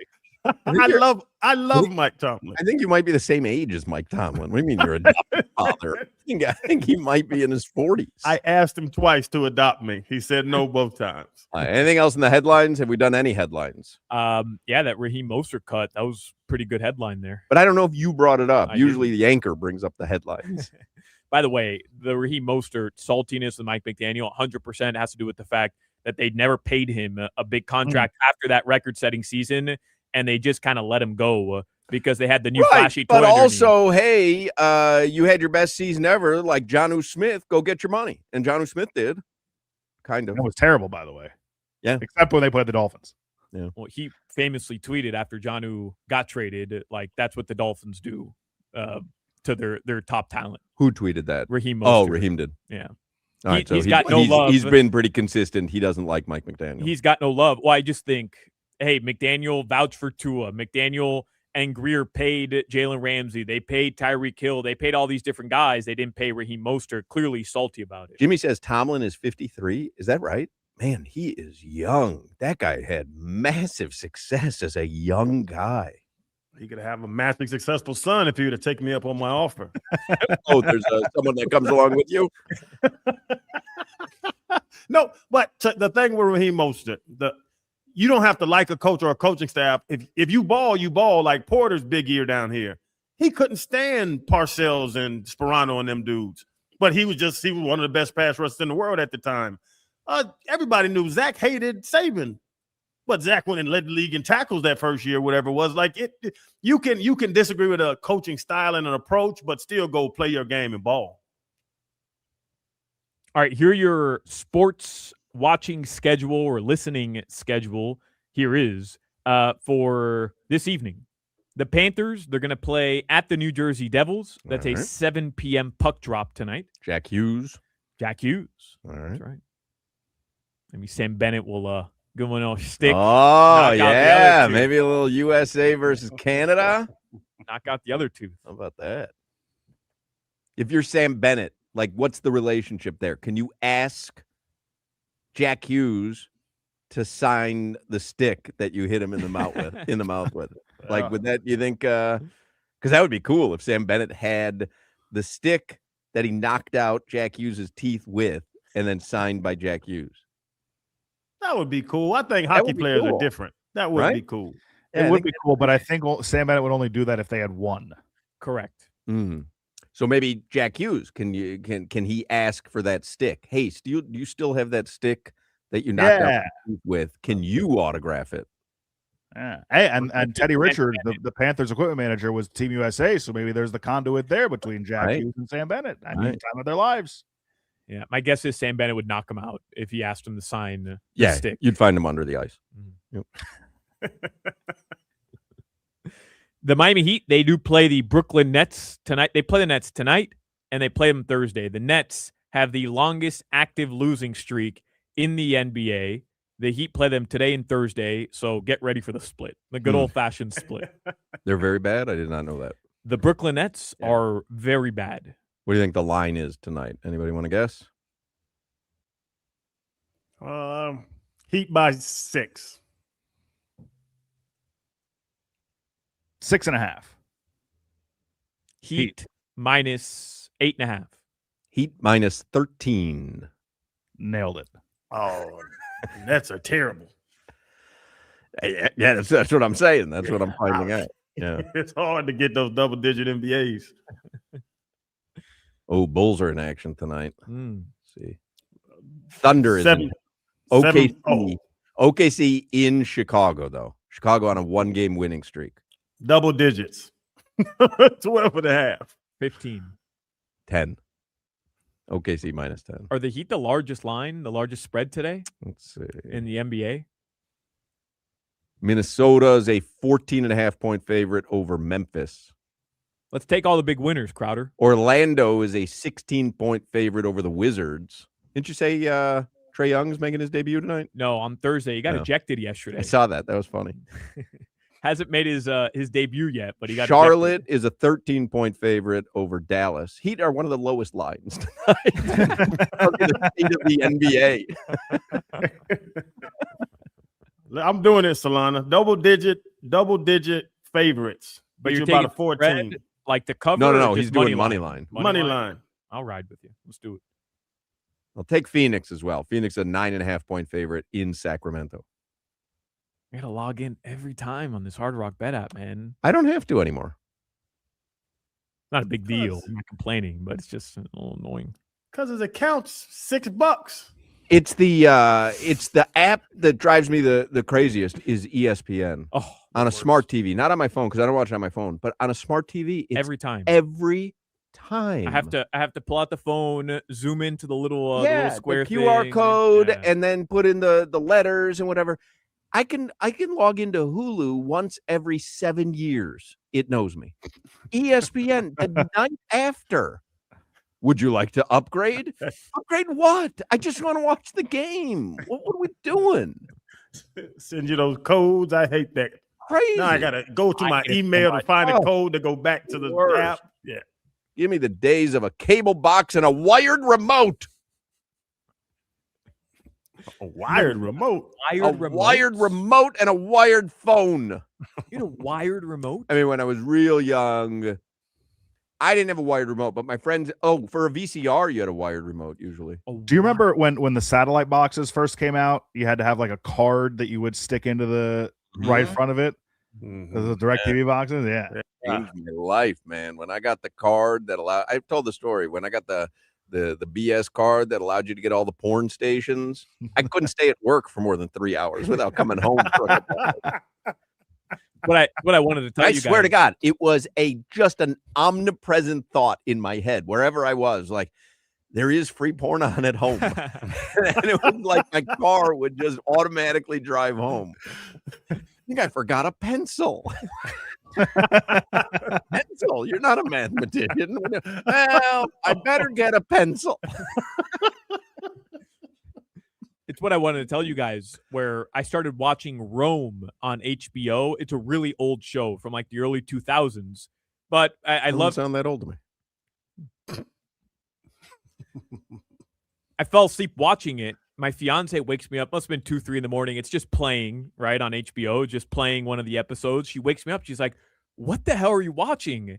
It's a full-on porno, just straight up porno. And send me the link. Yeah, because it's funny.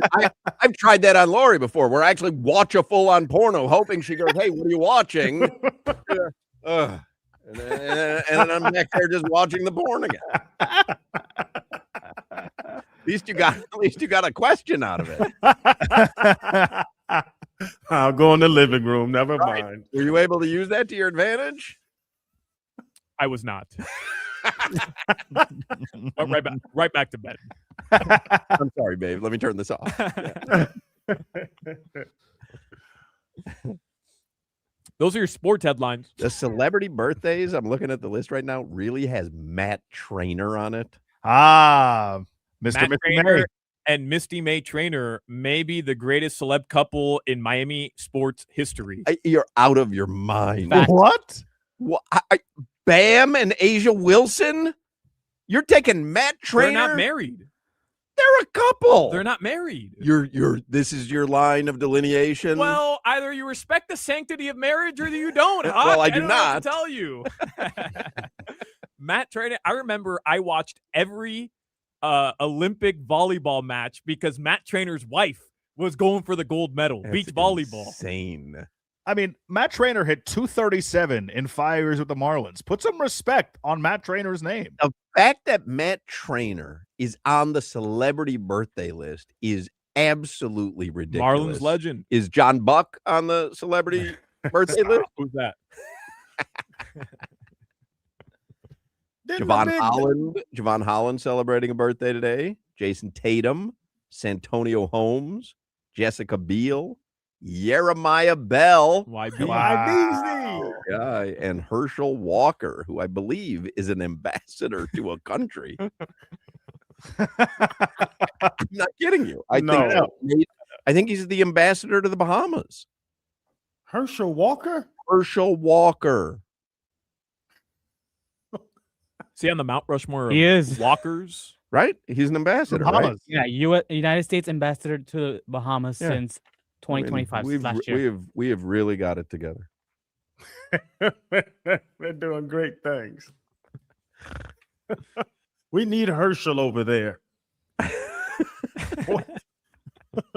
You kidding me? Are you kidding me? Your weather right now in South Florida, it is 79 degrees. Tonight, the lows are going to drop into the mid to low 70s, and there is rain passing through the area. All right. How was that, Chief? That was a good weather. It was good. Okay. Don't you feel good about yourself? Yeah, I do, Chief. All right. Chief.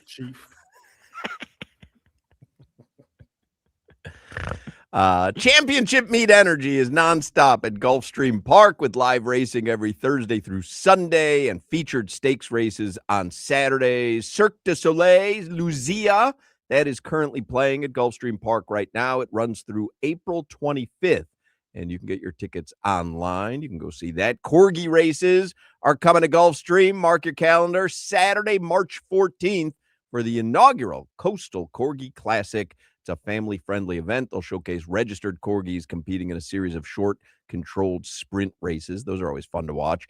Tickets for the 75th running of the Curlin Florida Derby are on sale now. They are moving fast. You want to secure your spot today for South Florida's biggest race day of the year. That's Saturday, March 28th. And also on Saturday, March 28th, starting at 6 p.m., Gulfstream Casino will be giving away a new Ford Maverick and a share of $20,000 in free play. Earn entries for the new Ford truck all March long, including 5 times entries on Mondays. You can get all the info. You can get your tickets. You can make reservations at 10 Palms. You can see all the daily race entries. You can do it all online at gulfstreampark.com. You're listening to the Hoch, Crowder, and Solana Show. Hola, ¿cómo estás? Buenos días. Chill Zone.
This isn't the Meat Puppets.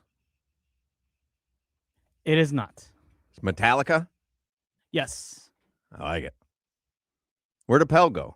He just disappeared? He cut off? Huh. Yeah, he That's disappeared. We weren't paying them. It's all right. So today is National Pancake Day.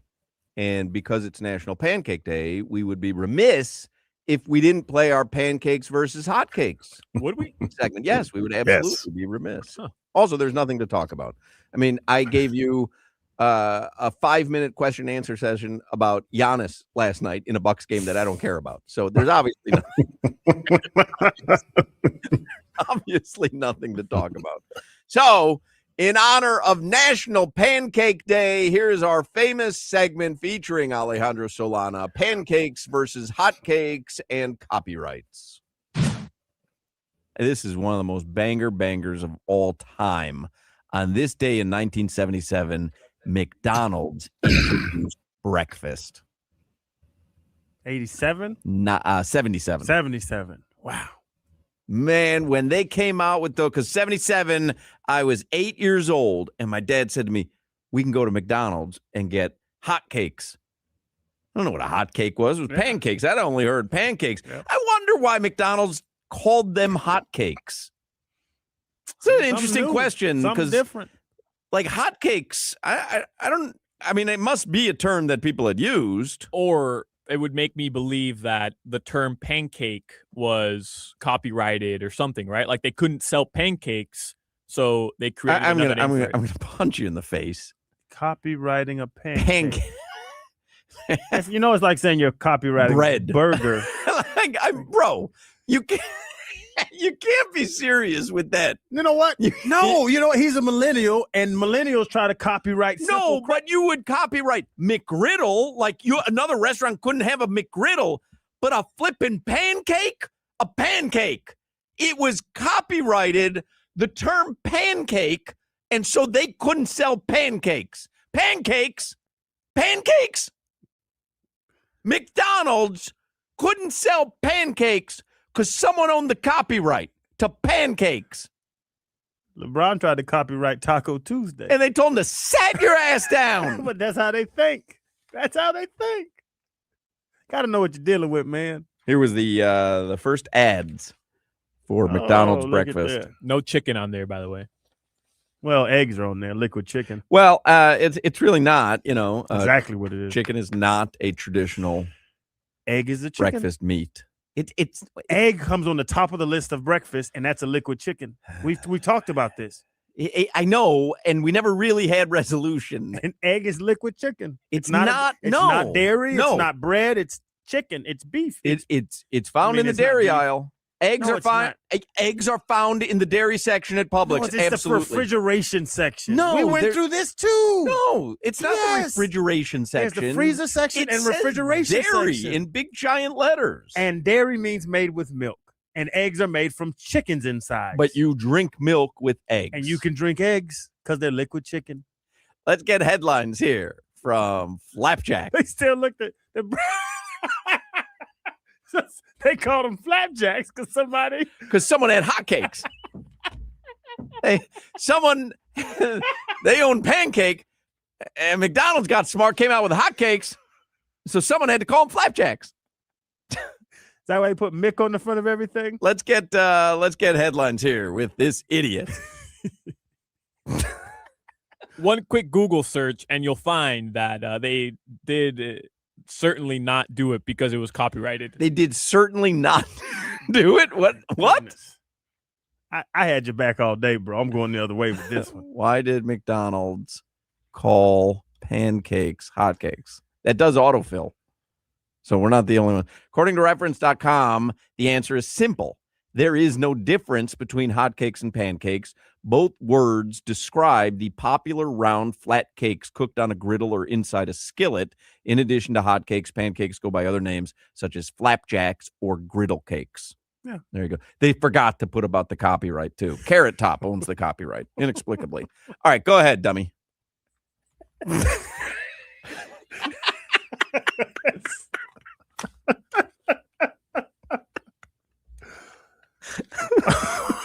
What you got, dummy?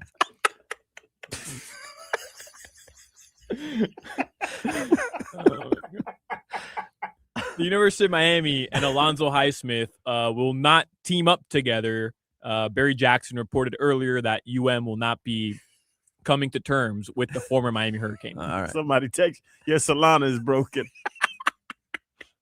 Today, yeah, you were a little off, man. Just off, man, by a mile. What else, Is it Salandria? really that crazy? To say that pancakes are copyrighted? The term pancake could have been copyrighted by a company in the 60s or the 70s, and their copyright But you ran know, it's out. the general term. Like, is cookie copyrighted? I don't know. I know. No.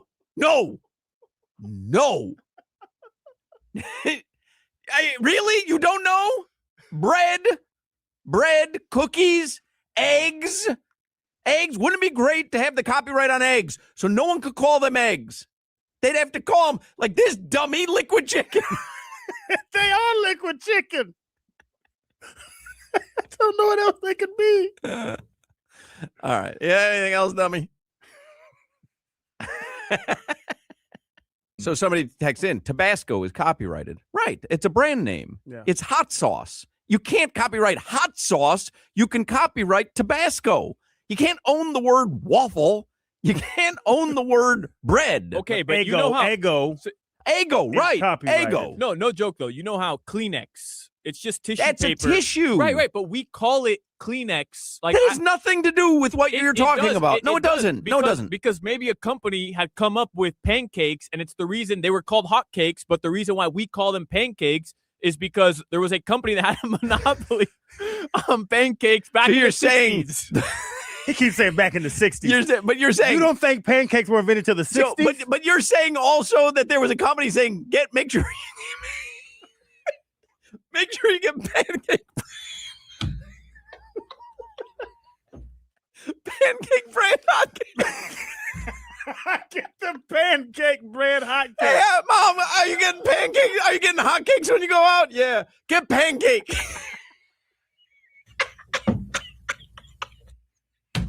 I don't like the flatties.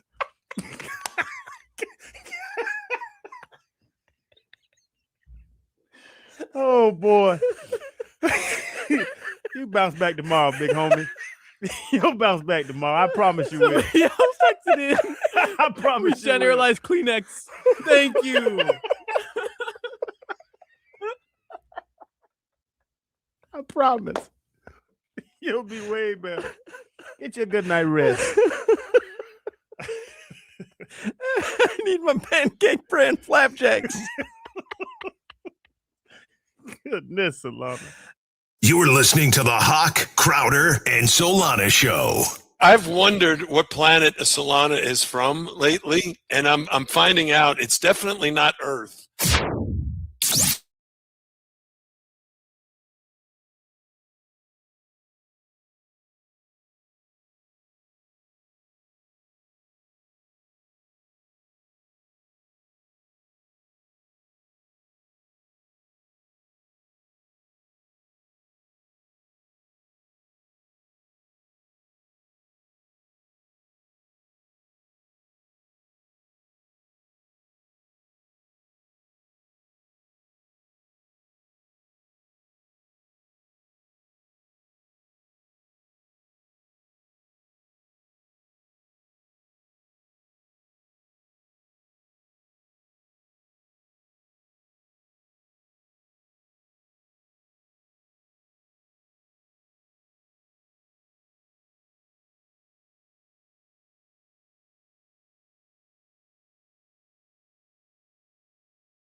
PM and we back on the clock, so don't get cutesy. Dog lead the station unlocked. We got the sports talk and the drama to make sure the T-clock. WQAM is the Avengers with no weak spot. For Joe Rose, Woody Bo, Omar and more, Tobin and Leroy giving gooses galore. Yeah, for 2 to 6 is reserved for 3 legends. The captains of America, not no Chris Evans. For Spritz to McRibs and calling out game scores. Hotman, Crowder, Solana, get ready for some more. I am ready for the 4 o'clock hour here on Hochman, Crowder, and Solana. There is some breaking news. I'm watching NFL Network.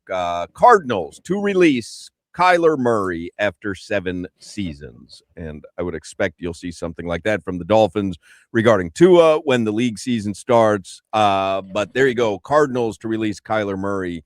I don't know what his contract situation is. I wonder what the appetite is for Kyler Murray across the league. Right? The way we talk about, hey, is there any kind of market for Tua? Is there a market for Kyler Murray?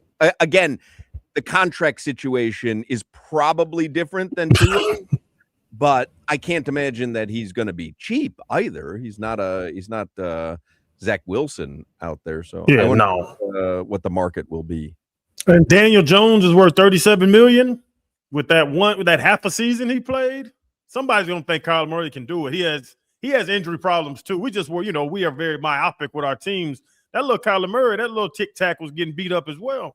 Right, but has he done anything different than Tua over his 7 years? In other words, he's had a couple flashes where you go, hey, that guy's a pretty decent quarterback. He can extend a play. He's had some great comebacks, but also he's had seasons where you're like, this guy's a turd. I think it's pretty similar to Tua there. Very similar, and I know we can look at the stats. I know he hasn't led the number 1 offense in the league. Nope. So I would say Tua's career is better than his if you know in totality because Tua did win any playoff games? Did Kyler Murray ever win a playoff game? I think they went to the playoffs. The Cardinals? Did the Cardinals ever go to the playoffs in 7 years of Kyler Murray? Yes. They did. They win a playoff game? They definitely went to the playoffs. He's 0-1 in the postseason. He has never won a playoff game. I mean, those are 2 pretty similar quarterbacks. I think you're right. I think Tua's had a better career than Kyler Murray. Man. Yeah. We put them next to each other, but this stuff's not impressive. He did win Rookie of the Year.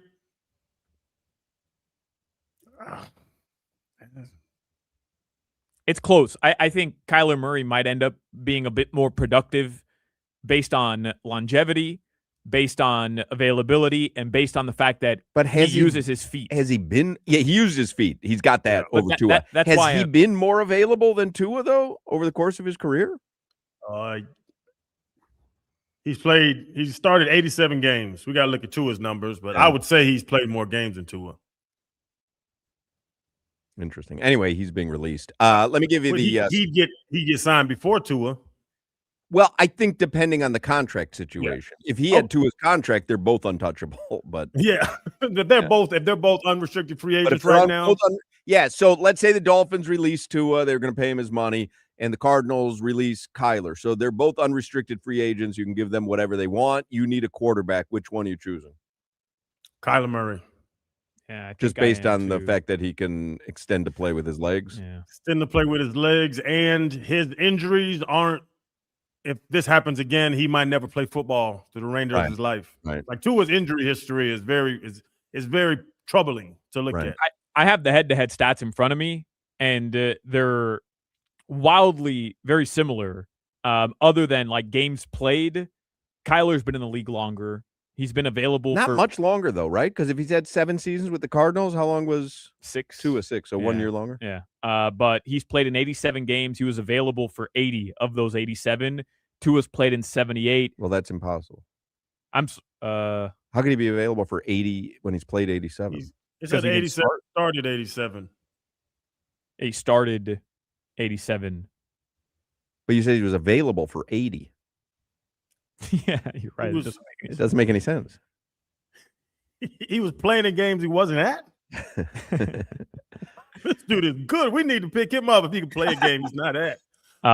Passing yards, Kyler has a slim edge, but QB record, it's Tua by a wide margin, 44 and 32 overall. Kyler's 38 and 48 overall. By the way, I want to respond to a chat here on the YouTube chat. Hoch is the laziest person in radio. It's not even summer, and a best of on a day Heat and Panthers play. Just retire, homie. You're a radio host in Miami. Stop taking us for granted, abuelo. Big JH. This is how for granted I take you. Go listen to 9:40 a.m. There's sports talk going on right now. Go listen to a podcast. Go watch NFL Network, which I'm watching. I take you for granted so much, Big JH, because all we try to do is entertain. And sometimes I believe replaying something is as entertaining as anything I can do. If you find going over Kyler Murray's stats more entertaining than laughing at the pancake segment, that's on you. But honestly, I don't care if you never listen to this radio station again, Big JH. I absolutely take you for granted because you're not the audience that we're trying to facilitate on this particular program. This program likes the stuff that we do. The people who don't like the stuff that we do, we actively invite them to go elsewhere. So there are other sports radio stations in the market. And if you go on the Odyssey or the iHeart app, you can listen to sports radio stations from all over the country.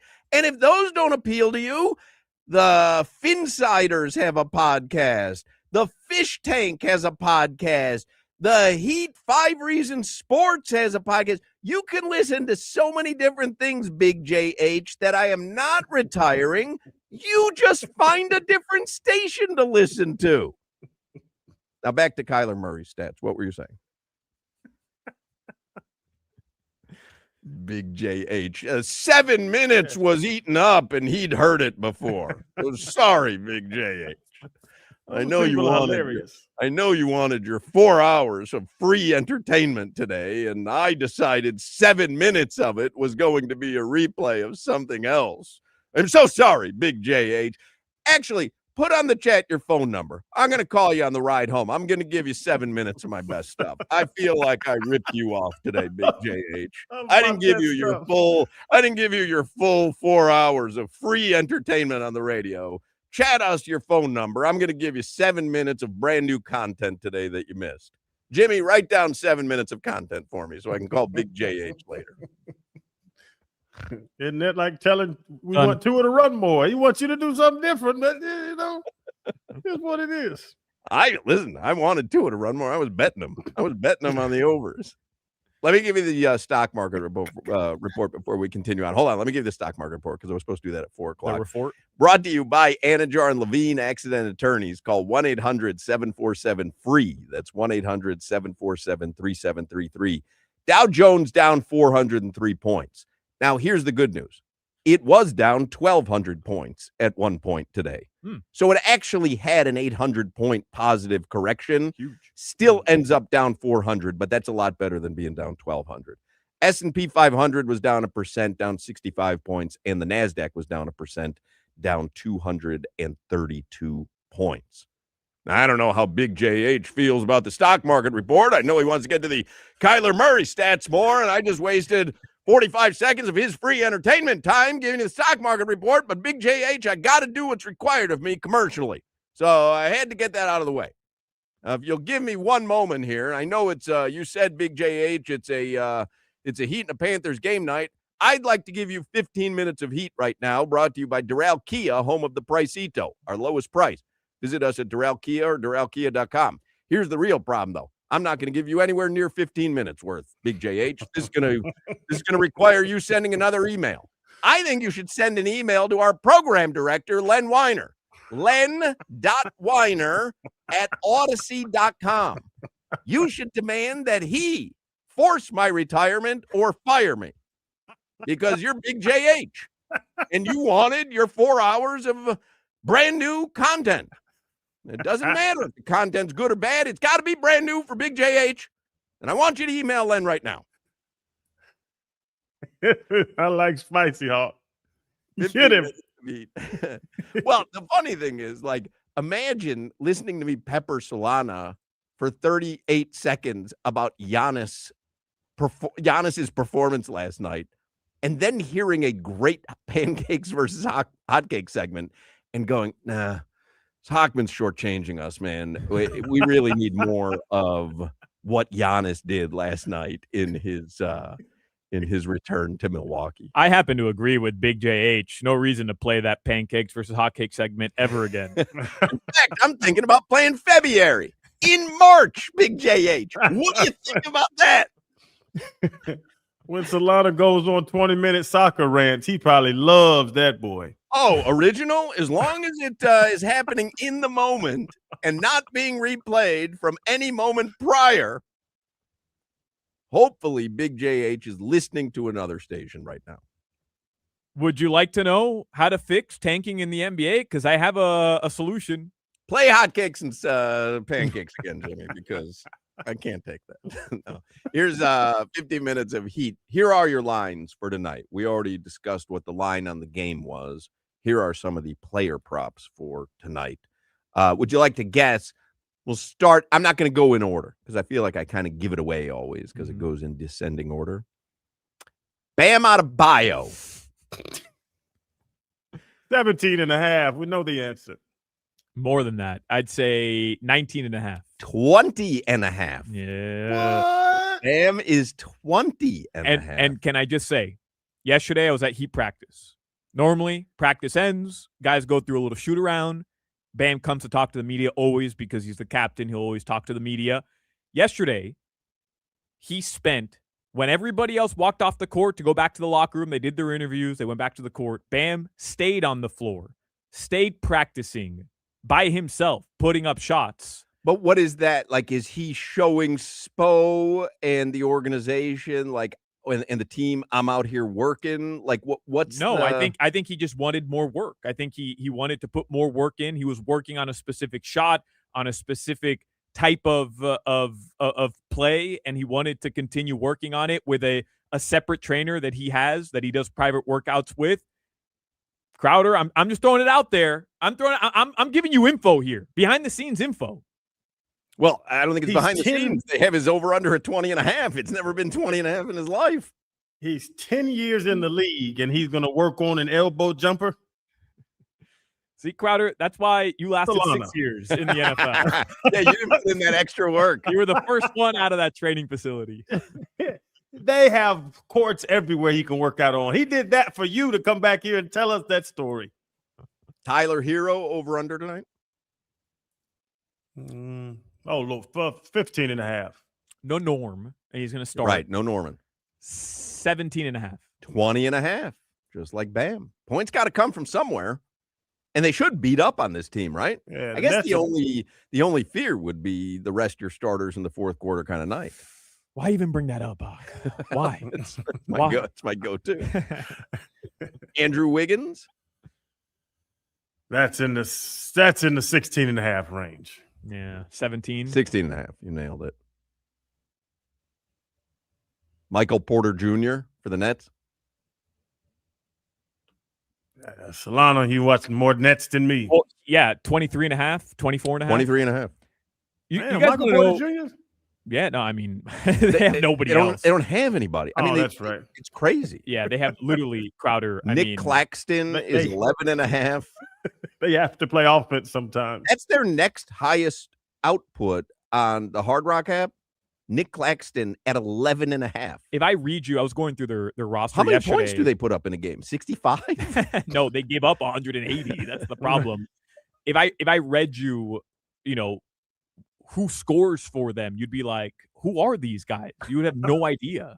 I was just going to say, if we double team Porter Jr., now we're worried about Claxton. I think we got a pretty good chance in this one. You want to know a crazy thing about Michael Porter Jr.? It's going to be my feature tonight on the broadcast. He wears a special brace on his leg. And the reason is because he had a ton of back surgeries before he even played in the NBA. He's dealt with back surgeries. He developed, because of his back issues, a syndrome called drop foot. And the brace he's wearing literally allows him to elevate by using his toes. His toes, there's nerve damage. He can't lift. Like, He can't create lift off his left foot through his toes because of all the nerve damage from the back issues. So he has to wear a brace that allows him That's crazy. to jump with one of his feet. And he puts up 23 points a game in the NBA. That's insane, That's man. insane. He's been wearing that for how long? I don't know how long, but he's been wearing it for a while. We better not get beat by a guy with Forrest Gump braces on his legs. I know that much. Drop foot. Drop foot. Huh. I haven't heard that before. Drop foot, but I never knew what it was. Anyway, you can hear the game here tonight on 104.3 FM WQAM. You can hear the Panthers tonight on 560 AM. Let's do a quick look at the headlines because we want to have enough time to play a little Talk About It Tuesday. Headlines brought to you by Durrell Kia, home of the Pricito, our lowest price. Visit them at Durrell Kia or DurrellKia.com. I sent you this, and I think Jimmy might have sent you guys this as well. Did you guys see the new court that the Big 12 Conference unveiled? So it's like an electronic court, and they can change the layout on the floor electronically with the press of a button, and they're going to debut it during the Big 12 Conference tournament that's coming up in a week or two. It's not wood. It's not wood because it's a video-based court. It's like LED screens. So there is a little bit of getting used to, but they were showing in one of the videos that they have the LED look like wood. Right. So that when you go out there as a player, you're not completely off-put by playing on what would look, even though it's going to be a different surface, it kind of plays a trick on your mind that you're playing on wood. But who showed us, was it one of your guys' texts that had Windex as the sponsor? Mm-hmm. A big Windex logo. Like it's really amazing looking. It really is. And genius marketing.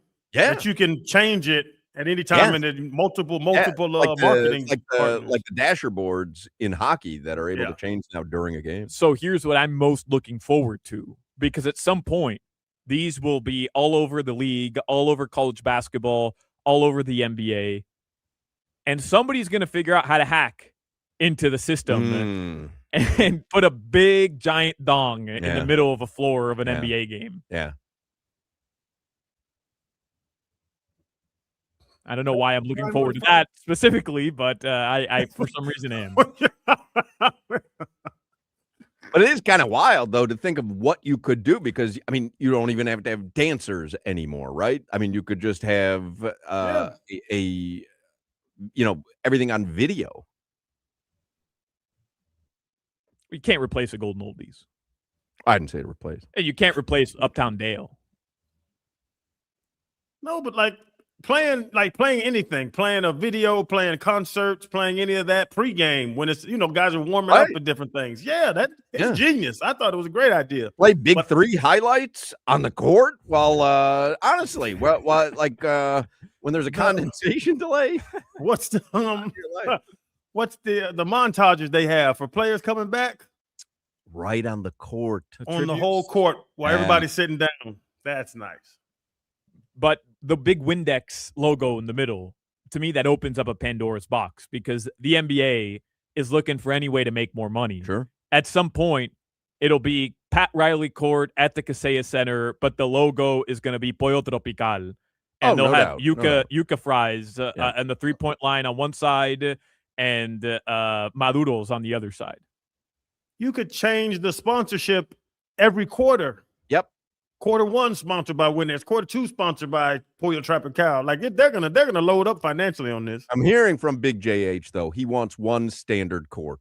He doesn't want the court to change. He doesn't believe that you should be able to change the court. He wants to just see the court.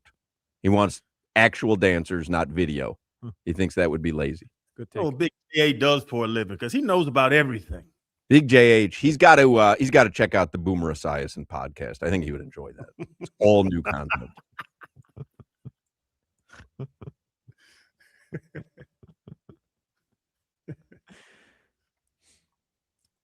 The Miami Heat and the Nets is a 7:30 p.m. tip-off. The Florida Panthers will play the New Jersey Devils tonight on the road at New Jersey.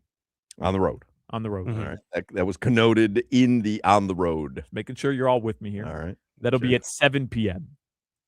Los Modelings did play an exhibition game today. It took a quick break. I know it's technically spring training, but this wasn't necessarily a spring training game. But they played an exhibition against Team Israel. They lost 1-0 today. Mervis get a pinch hit or anything? No Mervis. Shadow ban. Man. I put in a bet today. I texted it to you guys. I had a $3 bonus bet on the Hard Rock app. Yeah. So I put in a bet, MVP of the World Baseball Classic. And I was looking for Matt Mervis. I was going to bet him at 100,000 to 1. They shadow banned him on Hard Rock. They don't even have odds for him. So I bet Pete Crow Armstrong. You know, I love me some PCA. So I got PCA to be MVP of the World Baseball Classic, but I wanted it to be Mervis, but guess what? Shadow banned. Stole with your $3 easy. Ridiculous.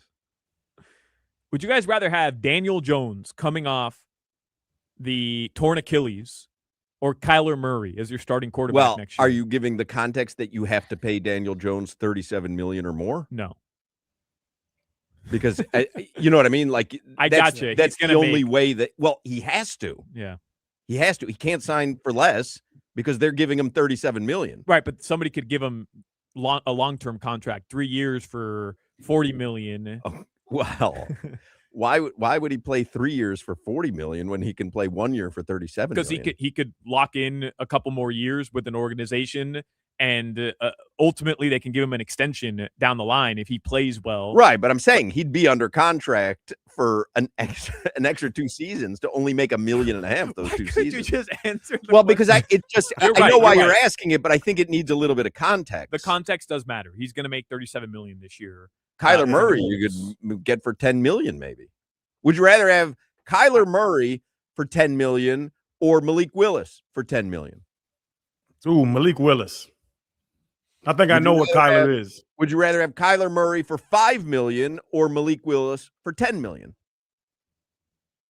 Malik Willis for 10. 10 and 5 are still puppy dollars. I think I'd rather have Kyler Murray over Malik Willis. I know there's this unknown factor with Malik, and I'm not even suggesting Kyler Murray has shown you anything that he can be a franchise quarterback, but new year, new head coach, new GM, you don't necessarily want to lock yourself into somebody long-term.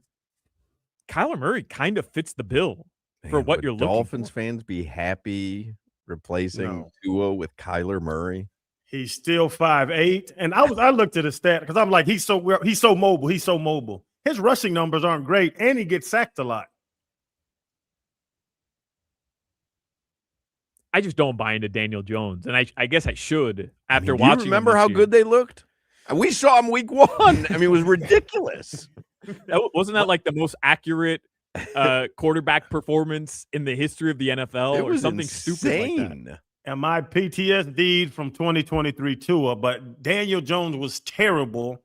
Then he got with Shane Steichen and looked good. Then he gets hurt. Now we're going to put a bunch of money into him. He can't sign a long-term deal after coming off that Achilles. But Darnold showed you that it's not necessarily the flash in the pan. And I know you're talking about the injury more than anything there, but you've seen guys now. Geno Smith had a heck of a resurrection. I mean, didn't this season, but Geno Smith had a heck of a resurrection. What about Justin Fields? No. Nah, I feel like I've seen enough. On like a $5 million deal? Nah. No. I mean, he doesn't runs. throw. Yeah, he runs. Yeah. Are we going Wildcat? Maybe we're going Wildcat all year, but he just doesn't throw the ball enough. Run the ball. Just pound it, huh? Pound it. 60 rushes a game. The game will be over in 1 minute and 42 seconds. Couple other NFL notes.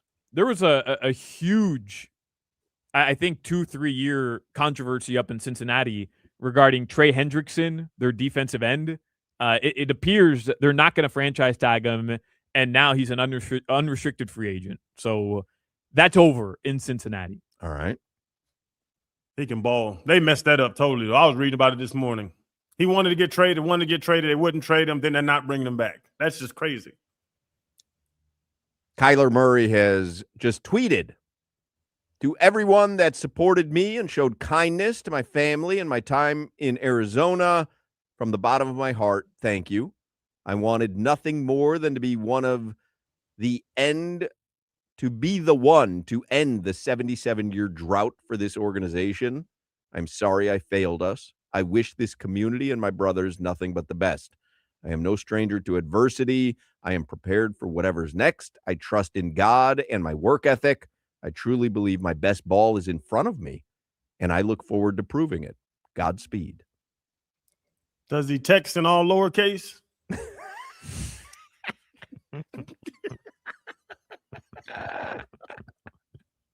Tweet from him, and you That was had to make a height joke. He can't fight the cap lock. I like Kyler Murray. I don't know why. I like him. Sign me up. I'm on the Kyler train. I like that. I like that tweet. I thought that was a quality tweet. I'm in. Yeah, I'm in on Kyler. Pay him anything. Give him his bread. Great tweeter. I'm sold on Kyler, man. Throw me on the Kyler train. I think you could get him for way less, and you'd have to pay Malik Willis when he hits the open market. Sign me up for a year. It's going to be very interesting to see what he commands on the open market. But, fellas, we had an undersized quarterback that we were mad at being undersized. Now we're going to go get a smaller quarterback? His best years are ahead of him. I just read it. Yeah. You get old and faster and bigger. My best years are ahead of me, Big JH. I know you don't want to hear that, but I feel like my best years are ahead of me. He can scoot though, Crowder. No, I was under the impression. I look at the numbers, the rushing numbers and all that. I was under the impression that he was like this crazy runner because we think he's athletic, but his numbers are great rushing. Would the Dolphins have been better this year with Kyler Murray than Tua Tagovailoa? I would say if both healthy, I would say 100%. He was literally immobile. Tua was literally immobile in the pocket. Oh, Tua or Kyler? Earlier, that's easy, Kyler. But Tua or Malik, I think, and I hope I'm wrong because Hoch brings up Sam Darnold and them guys. I believe that Kyler is what he is. I don't see him having a what is it? You got it. A reimmerser. Resurgence? Yeah, you nailed resurgence and becoming a Pro Bowl, Super Bowl guy. Like, I just don't believe in that. Malik Willis, I don't know if we've seen his ceiling. You've been reading Malik Willis stats and poo-pooing him for the past 2 weeks. That is true. Yeah, he has. That's what I'm saying. He's going to be great. That's why I ask about the plan with him. Is the plan to give him a couple years to prove he can lead the team? But if we're doing that, are we really trying to win? Like, go out there and do something where you won't have any money in salary cap and all that. I guess the plan of Malik Willis or the plan of Kyler Murray, that's what my question is this offseason for the Dolphins. Anything changed with that stock market report, Crowder? It jumped 800 points late in the day. That is true. Your weather.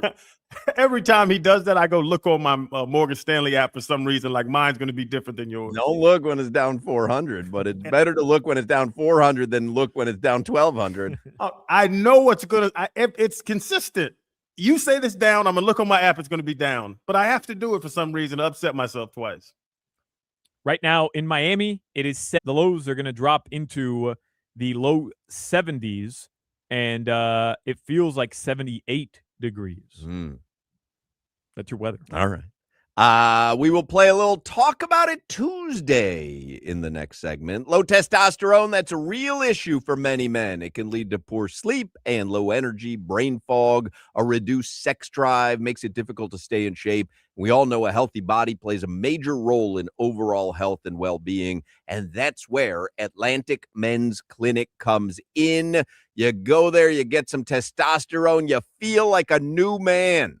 If you're feeling sluggish, you just don't feel like you used to feel. I recommend the testosterone treatments at Atlantic Men's Clinic. And more than that, Atlantic Men's Clinic can help men lose weight, support metabolism, improve gains in the gym, and more with 4 targeted body composition plans featuring GH peptides, NAD+, GLP-1, PDA, and more. So with the low T treatments combined with the body composition programs, most men notice real improvements, more energy, better focus, improved sleep, stronger workouts, a renewed sex drive. You know, in your early to mid 30s, guys, you start losing 2 to 3% of your testosterone production every year. So it happens gradually. Before you know it, you just don't feel like the same guy you did in your 20s or your 30s. So if you have some of those symptoms, schedule a consult with Atlantic Men's Clinic. Everyone there is super friendly. They have 7 locations in South Florida, including their latest office in Hollywood. So call them 877-455-7300, 877-455-7300, or you can visit atlanticmensclinic.com. Featured therapies are compounded and have not been evaluated nor approved by the FDA. Provider prescription required. See website for details. This is Hoch, Crowder, and Solana. I'm just saying that I'm Hoch. We talk Tua. Hoch Tua.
Hey. Little talk.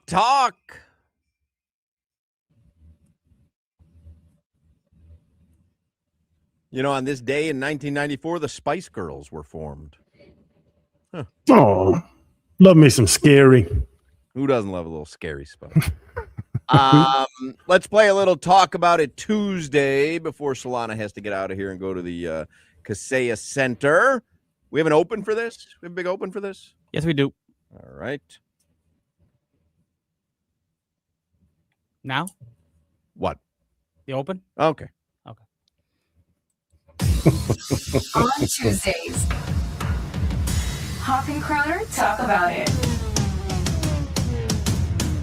Pick 3 restaurants to eat at for the rest of your life. Talk about it. How often are you changing your toothbrush? Talk about it.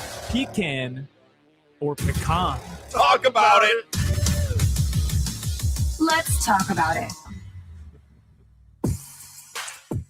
Solana, was a great round of Talk About It Tuesday last week. Yep. It was great. It was. So what do you have in the holster for today? Nothing as great as that. All right. Fair enough. Not in that sweater.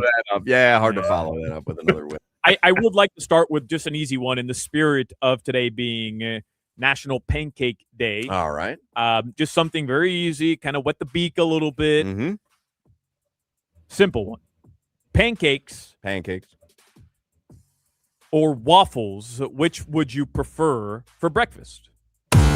Talk about it. Talk about it. Talk about it. Well, I immediately would tell you that I think that's a great question because I was actually going to ask you guys that same question today at some point. I just never got around to it because I think I prefer waffles, right? If I'm at breakfast and I'm not getting avocado toast, normally it would be, I think it might even be waffle, French toast, then pancake. Yep. Wow. But most recently, when I was in Naples to see Frank Caliendo, we went out to breakfast and I decided I was kind of in a randy mood. And so I got pancakes and I hadn't had pancakes in a long time. Man, good pancakes. They're really good, but I'm gonna go waffles. I'm gonna say if I had to make a choice, could only choose one, waffles over pancakes. Crowder. 1,000% waffles.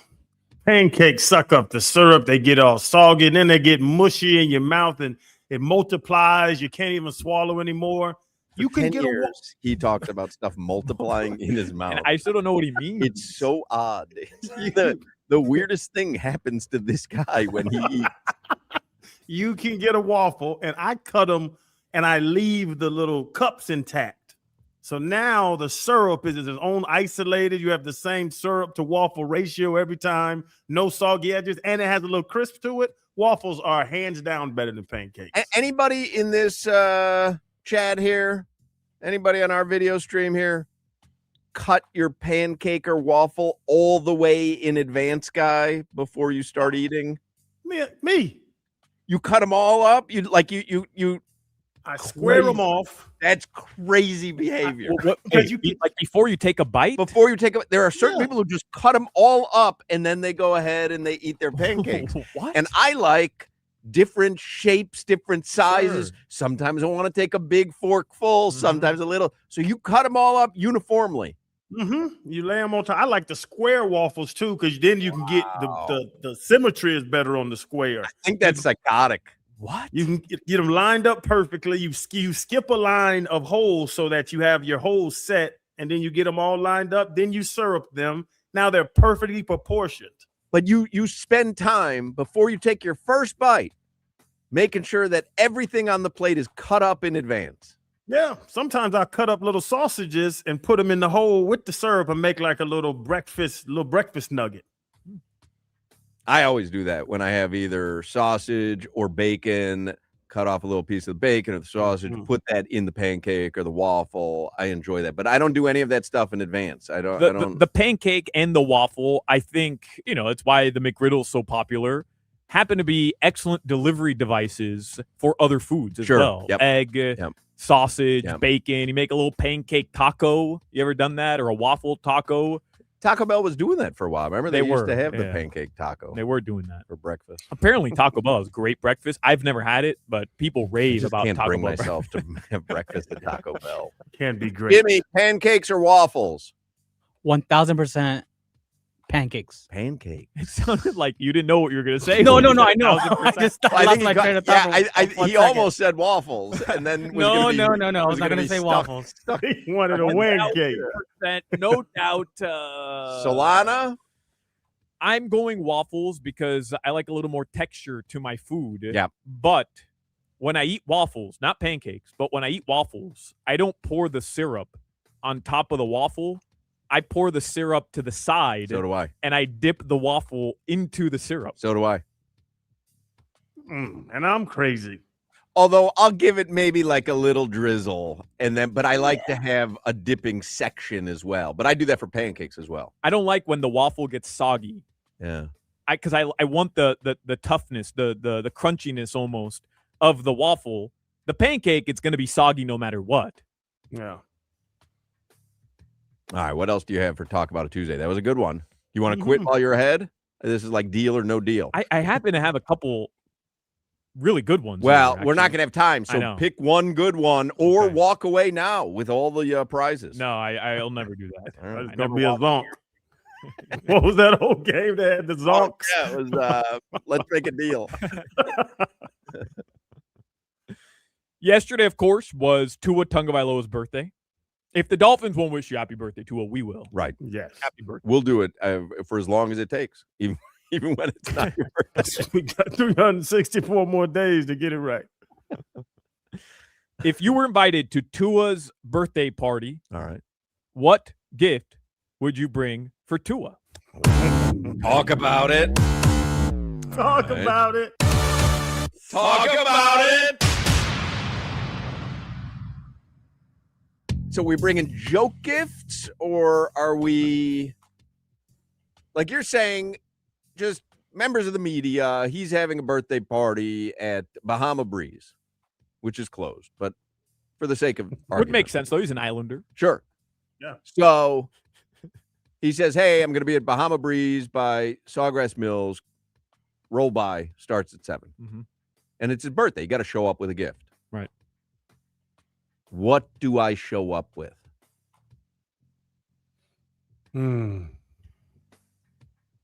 Like you said, I don't believe in giving grown men birthday gifts anyway. Especially a grown man who has hundreds of millions of dollars. Everything he could possibly want, he has the ability to buy.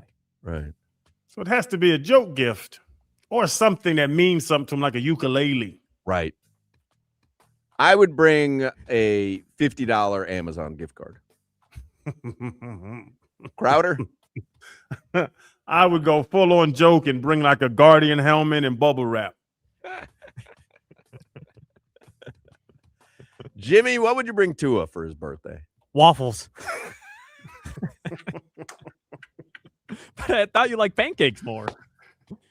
I don't like pancakes, but he might like waffles more. Right. He hates Tua. Did you say 1,000% waffles or pancakes? I said pancakes. All right. Checking because I'm getting I'm getting conflicting info from you within the same segment. If you run it back, I guarantee he said when cakes. That's where y'all were thrown off. I guarantee. I was not gonna. 1,000% waffles.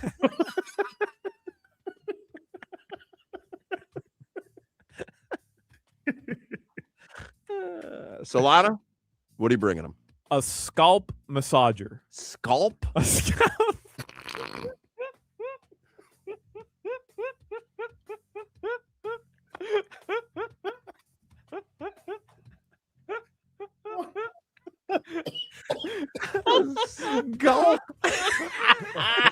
Scalp. Is that how you say it, or did you just mispronounce that? Scalp. Scalp? You're doubling down? Scalp massage. Scalp. Scalp massage. Repeat after me. Scalp. You did it again? The word doesn't even sound right to me anymore. Well, because you're not saying it right. 31 years in. The reason it doesn't sound right, you're saying a word that doesn't exist. The little octopus that that massages the your scalp scalp. massager. Yeah. Right. I think he could find use in that. And I got that as a white elephant gift one year. It seems like it would be delightful. I use it all the time. Yeah. I really do. All right, 5 o'clock Funky Buddha happy hour is coming up. Next, we'll get headlines. Solana's going to get over to the Kaseya Center. Play a white elephant. We will all massage our scalps during the break. 5 o'clock Funky Buddha happy hour is next. This is Hoch, Crowder, and Solana. Socrates once said, "You don't know what your body can do until it does it."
Happy anniversary to the Spice Girls. They were formed on this day in 1994. How about Can you that? name all the Spice Girls? You got Posh Spice, Scary Spice, Sporty Spice, Posh, Scary, Sporty, Baby Spice. There's 5 Spice Girls. I have no idea. And Crowder Powder Spice. Go to crowderpowder.com and get all 3 blends. If you want to celebrate the Spice Girls anniversary, go to crowderpowder.com and get some real spice. Lawry's. Can't hear it. You good? You're leaving, Solana. He gets sad when you leave. I'm good, Scalpy. I have to redeem myself. Solana's going to stick around for the headlines because it's only 18 minutes to the Kaseya Center right now, Great. according to what are you looking at? Waze, MapQuest. Yeah, What are you- Waze. But give yourself some time to change that sweater. I look fine.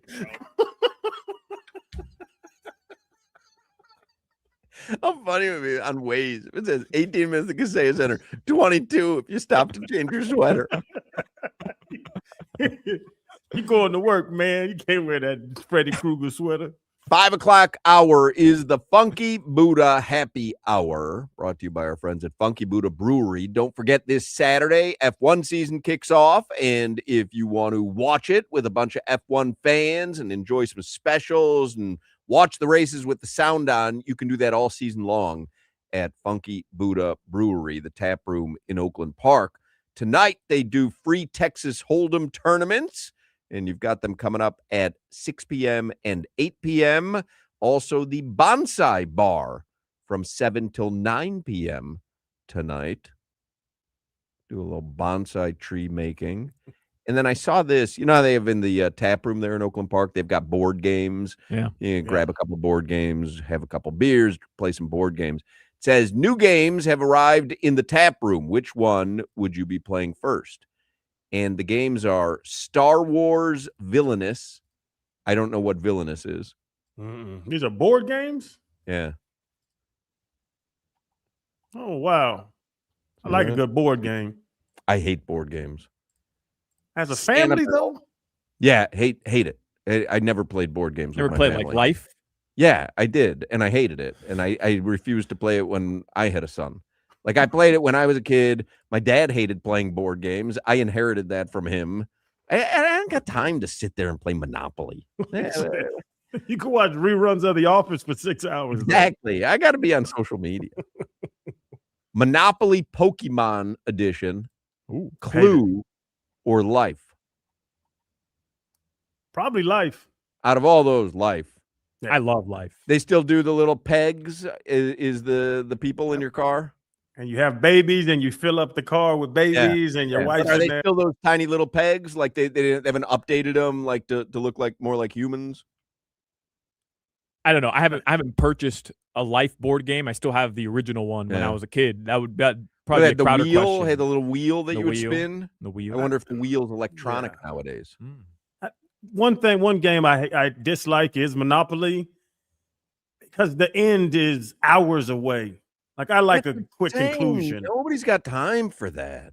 Like, But what I have to- are we doing here? I gotta. 6 people have to go totally broke and sell all their hotels and houses for me to win because I have like, Park it's just- Place. It's enough already. And then community chest. What even is that? Never played Risk growing up. I Like, was not a Risk guy. Get together with your people boys. swore by that game. And now, but you got to remember, when I was growing up, there were no video games and apps and whatever. Like, Risk was a big social event. Yeah, I like loved people Risk. loved Risk. This won't surprise y'all, but our teenagers can beat me at Scrabble. Oh, yeah, no surprise there. You are correct.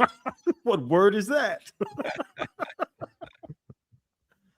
All right, let's do. Someone had texted in. I just found this interesting before you get to headlines. I know you got to get out of here.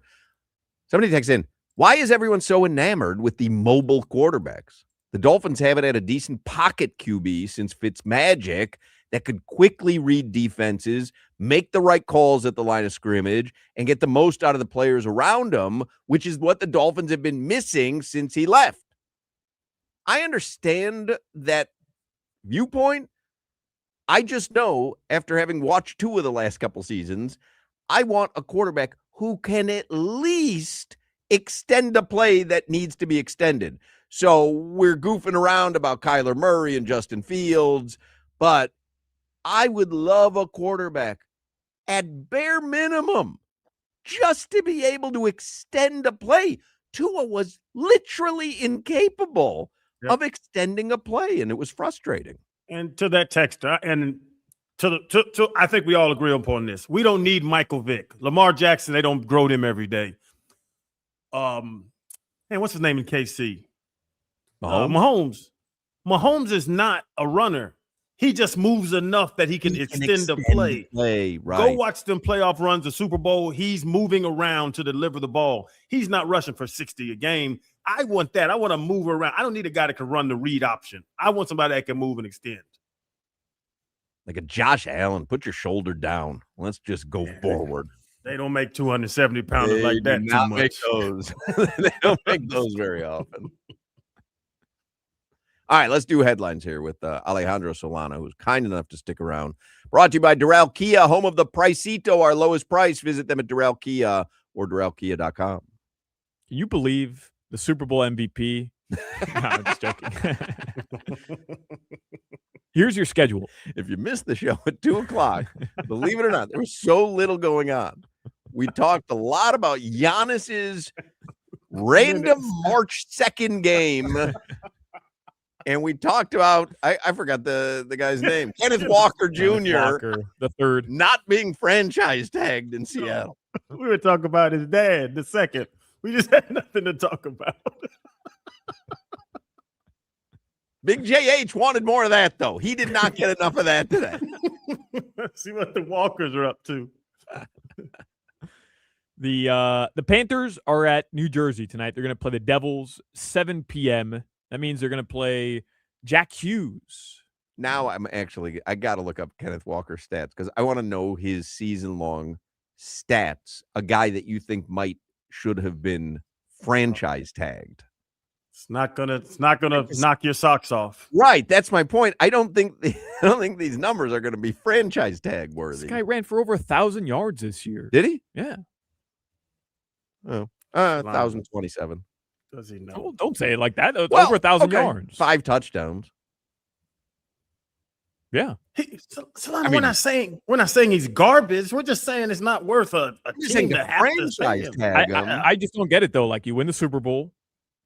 Wouldn't you want to bring back the pieces who were key to you winning the Super Bowl? Yeah, but I don't think you're going to lose Kenneth Walker is my point. Like, I don't think you have to franchise tag him to keep him. All right. What would the franchise tag be for a running back? It would be Breece Hall got it today. I could tell you what he's getting. It would be in the 20s. Pay Kenneth Walker? I mean, $20+ million for one season? What I'm getting from that is they're going to let him go get paid somewhere else. And I just think the optics of that are a little weird where it tells you what people think of running backs. Yeah. The Super Bowl MVP who balled in the playoffs, they're just like, all right, go get paid. We don't care. I get it. Yeah. I'm making the same argument for Devon Achane. I don't necessarily think I want to commit a lot of money to Devon Achane when we're rebuilding anyways. I'm just telling you, I find it odd because he's a Super Bowl MVP. Like, I don't know, you're giving that a lot of weight. Yeah, but I knew it was the name. I couldn't think of it. I had to look it up. 2002, the Buccaneers had great defense. The Super Bowl MVP was by the name of Dexter Jackson. He just had 2 interceptions, a big one late to seal it. He wasn't a big piece of that defense. He had a good game on a big game, which is amazing. But like, Super Bowl MVP is not this. Oh my goodness! It's a guy that played a good game on that afternoon. Breece Hall is getting $14 million next year. That's the franchise tag from the New York Jets. Doesn't seem like a lot. It's the non-exclusive franchise tag though, so he can negotiate with other teams, sign an offer sheet. Yeah, because the Jets have the right of first refusal. The franchise that sounds like tag. the transition tag. That sounds exactly like the transition tag, which you said that they have the right of first refusal. The Jets have the right of first refusal and would receive 2 first-round picks as compensation if they decline to match. Oh, Jimmy says using the franchise tag on Kenneth Walker would have put him on the books for $14.5 million in 2026. That doesn't seem like a lot. For a running back, it is.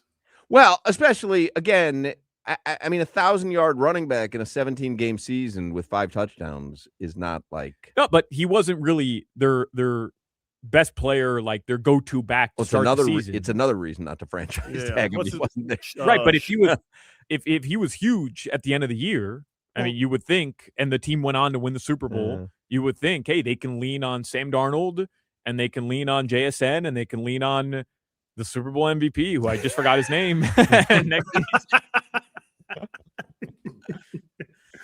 It's not me saying this, is they're showing it. They believe that they give those carries to somebody else, they could do the same thing. Yeah, right. Yeah. Which a lot of teams feel. Pete Crow Armstrong is up right now for Team USA. They're playing San Francisco, a little exhibition, but I have Team USA leading the Giants 12-1 right now. Jeez. But I have PCA in the World Baseball Classic MVP. I'm just saying. Hey, good money. Let's see. What were the odds on that? It's like plus 6,000, I think. Yeah, plus 6,000. Look at that. PCA. Oh, I mean, that's just a beautiful hit. That is a beautiful base hit. Drives in a run. He takes second. A double by PCA. RBI. Dude is I wonder if the odds have changed for World Baseball Classic MVP. They won it back. The Heat play tonight, 7:30 p.m. They have the Nets today and on Thursday, and then they play the Hornets on Friday. So an important stretch here for the Heat. If they go 3-0, it would certainly help them try to get out of that play-in tournament. I have here a list from Mashed.com. Mm-hmm. 13 chains with the best all-you-can-eat food offerings. Oh, I love an all-you-can-eat. I know you do. Cece's Pizza better be up there. I was going to ask you, where do you think Cece's Pizza ranks? It is on this list. Where do you think it ranks? I'm going to go. How many are there again? 13? 13. And they're ranked in order, or they're not? They're not just listed. They're ranked. Ranked. It's so limited though. It's just pizza. No, what are you talking about? How dare you? That's insulting to those all-you-can-eaters. I don't know what else. Like Piccadilly is one. I think Sweet Tomatoes, that still exist. It does, but it's not on this list. Not on the list. This is more like restaurant chains that have an all-you-can-eat option. Okay. I'm going to go Cece's is number 7 out of 13. Oh, Red Lobster, all-you-can-eat crab legs. Red Lobster not on this list. Cece's is number 4 on this list. Piccadilly, number 1?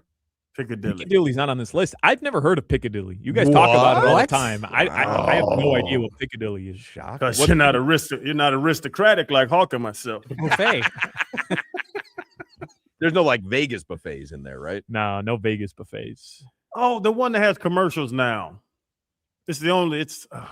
Golden Corral. Oh, Golden Corral. That's yeah. Golden Corral much more popular right now than Piccadilly. Golden Corral's number 5 on this list. I've never stepped foot in a Golden Corral. Don't worry about it. Special. You wear that sweater, they're going to think you're the manager.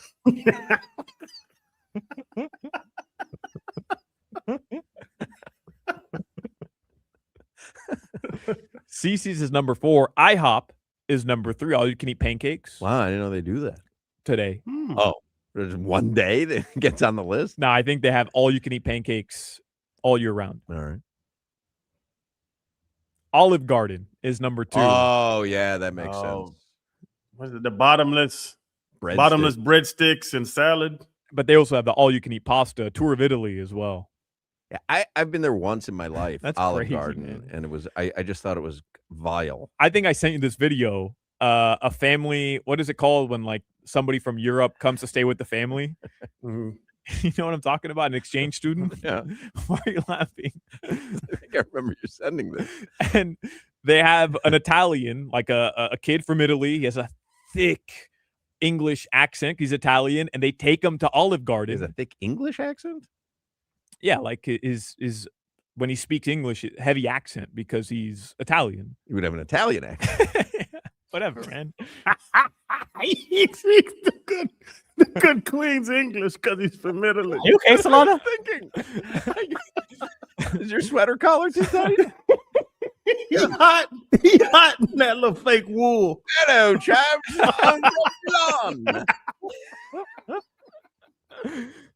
And he's trying all of these items from Olive Garden, and he loves every single one of them. Impossible. Every single one. He tries mozzarella sticks for the first time, and he's ordering more. They have mozzarella sticks at Olive Garden? Of course. Why does that surprise you? I don't know. Because I thought it was like more pasta than it's Italian.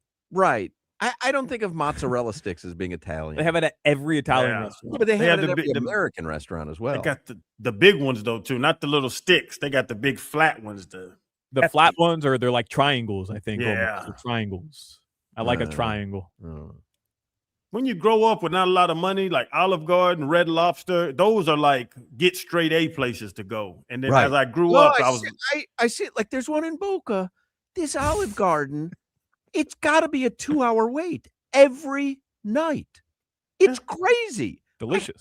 But it's not. It That's is the though, point, Hoch. That's the though. thing. You don't understand. It happens to be delicious. It is, but Carrabba's is better. Look at the conversation that's going on here. I'm talking about prime Italian. I'm talking about Moderanos, and you guys are talking about Olive Garden, and he's saying Carrabba's is better. Which I mean, what are we doing here? Rest in peace, Macaroni Grill. I used to like Macaroni Grill because you could draw on the. You're right on the table. Yeah. I mean, come on. I remember Luca getting to Gainesville and finding out that Red Lobster wasn't the only seafood restaurant in the world. And I was 18. Yeah, your eyes are open to a whole new world. Yeah. Stone crab. Why do they live under stones? What are these? So, all right, give us the list because we're going to be out of time here. Olive Garden was 2. Number 1, a dark horse to me, Red Robin. Oh, they do bottomless French fries. Yeah. I've never been to Red Robin, but there is one in West Palm Beach if it's still open. But I've always thought about going there because it's bottomless French fries. You can apparently have endless sides of any kind at Red Robin. So as long as you order a burger, you can have endless sides. Really? I just wonder if they really bring it to you when you want it, or if like, you know what I mean? Like if it's endless fries, like are they bringing you 12 fries? And then they come back, 17 minutes later, and here's your next 12 fries. And they just make it so inconvenient to really cash in. They drip it to you like an IV. Right. Yeah. Here you go. Here you go. A couple more. Yeah. Red Robin near me. Yeah, West Palm Beach. It's still open. It's by the Outlet Mall. That's the place where they have the Zaxby's. There's a Zaxby's up there as well. So good. Red Robin ain't got a chance. Got a Zaxby's. You put a toast with any meal. I find that delightful. Just give me a Texas toast with any meal. Raising Cane's, man. That Texas toast, forget about it. Raising Cane's is good. It might have Zaxby's, but I'm not allowed to say it. Zoast. I can't disrespect my Zaxby's like that, but that damn. Somebody text in, happy with your decision to stay, Solana. He got to give his grandma back a sweater at some point. It's like, I'll stick around. There's no chance I'm going to call a big Italian guy a thick English accent. So I'm sure this segment will be perfect. But he's speaking English. Right, with an Italian accent. Right. In other words, if you're speaking Italian, you're just speaking Italian. You don't have, like, no one says you have an American accent because you're speaking English. Mm-hmm. So an Italian speaking English is speaking English with an Italian accent. Italian accent. Yeah, not a thick English accent. All right. Sometimes you just have to talk me through these things. What's the big deal? The big deal is that you're 30 and engaged and you don't know this.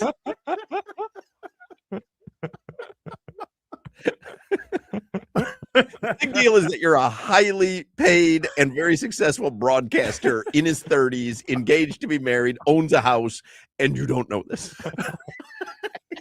Listen to me on preheat tonight, by the way, 6:15. 6:15. I've got Jaime Jaquez Jr. on today. Oh, for how long? A while, Hawk. Excellent. I'll be listening. I would replay that now, but I don't want to piss off Big JH. Your weather, it's 78 degrees right now. It feels like 78. Tonight, the lows are going to drop into the mid-70s.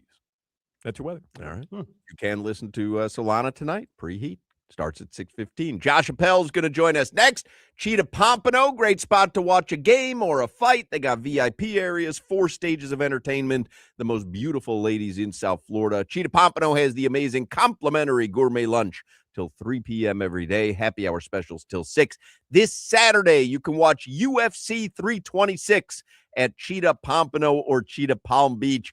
Perfect spot to watch that. Saturday, March 28th is the Rodriguez Charities 7th annual poker tournament at the Seminole Casino, Coconut Creek. 100% of the proceeds from the event are donated to local charities. There's $10,000 in cash prizes. It's a $200 buy-in. There will be bounties when you knock out a celebrity player like me. Again, it is Saturday, March 28th, Seminole Casino, Coconut Creek. I will be there. Hope to see you there as well. I always say it, but it's true. Every day is a great day at Cheetah Pompano Beach. Make sure you visit Cheetah Palm Beach as well and get all the details at cheetahsofl.com. You're listening to the Hoch, Crowder, and Solana Show. Well, I love Zephyr Hills. There is no Zephyr Hills. It's Zephyr Hills. We've been over this. WQAM broadcasting live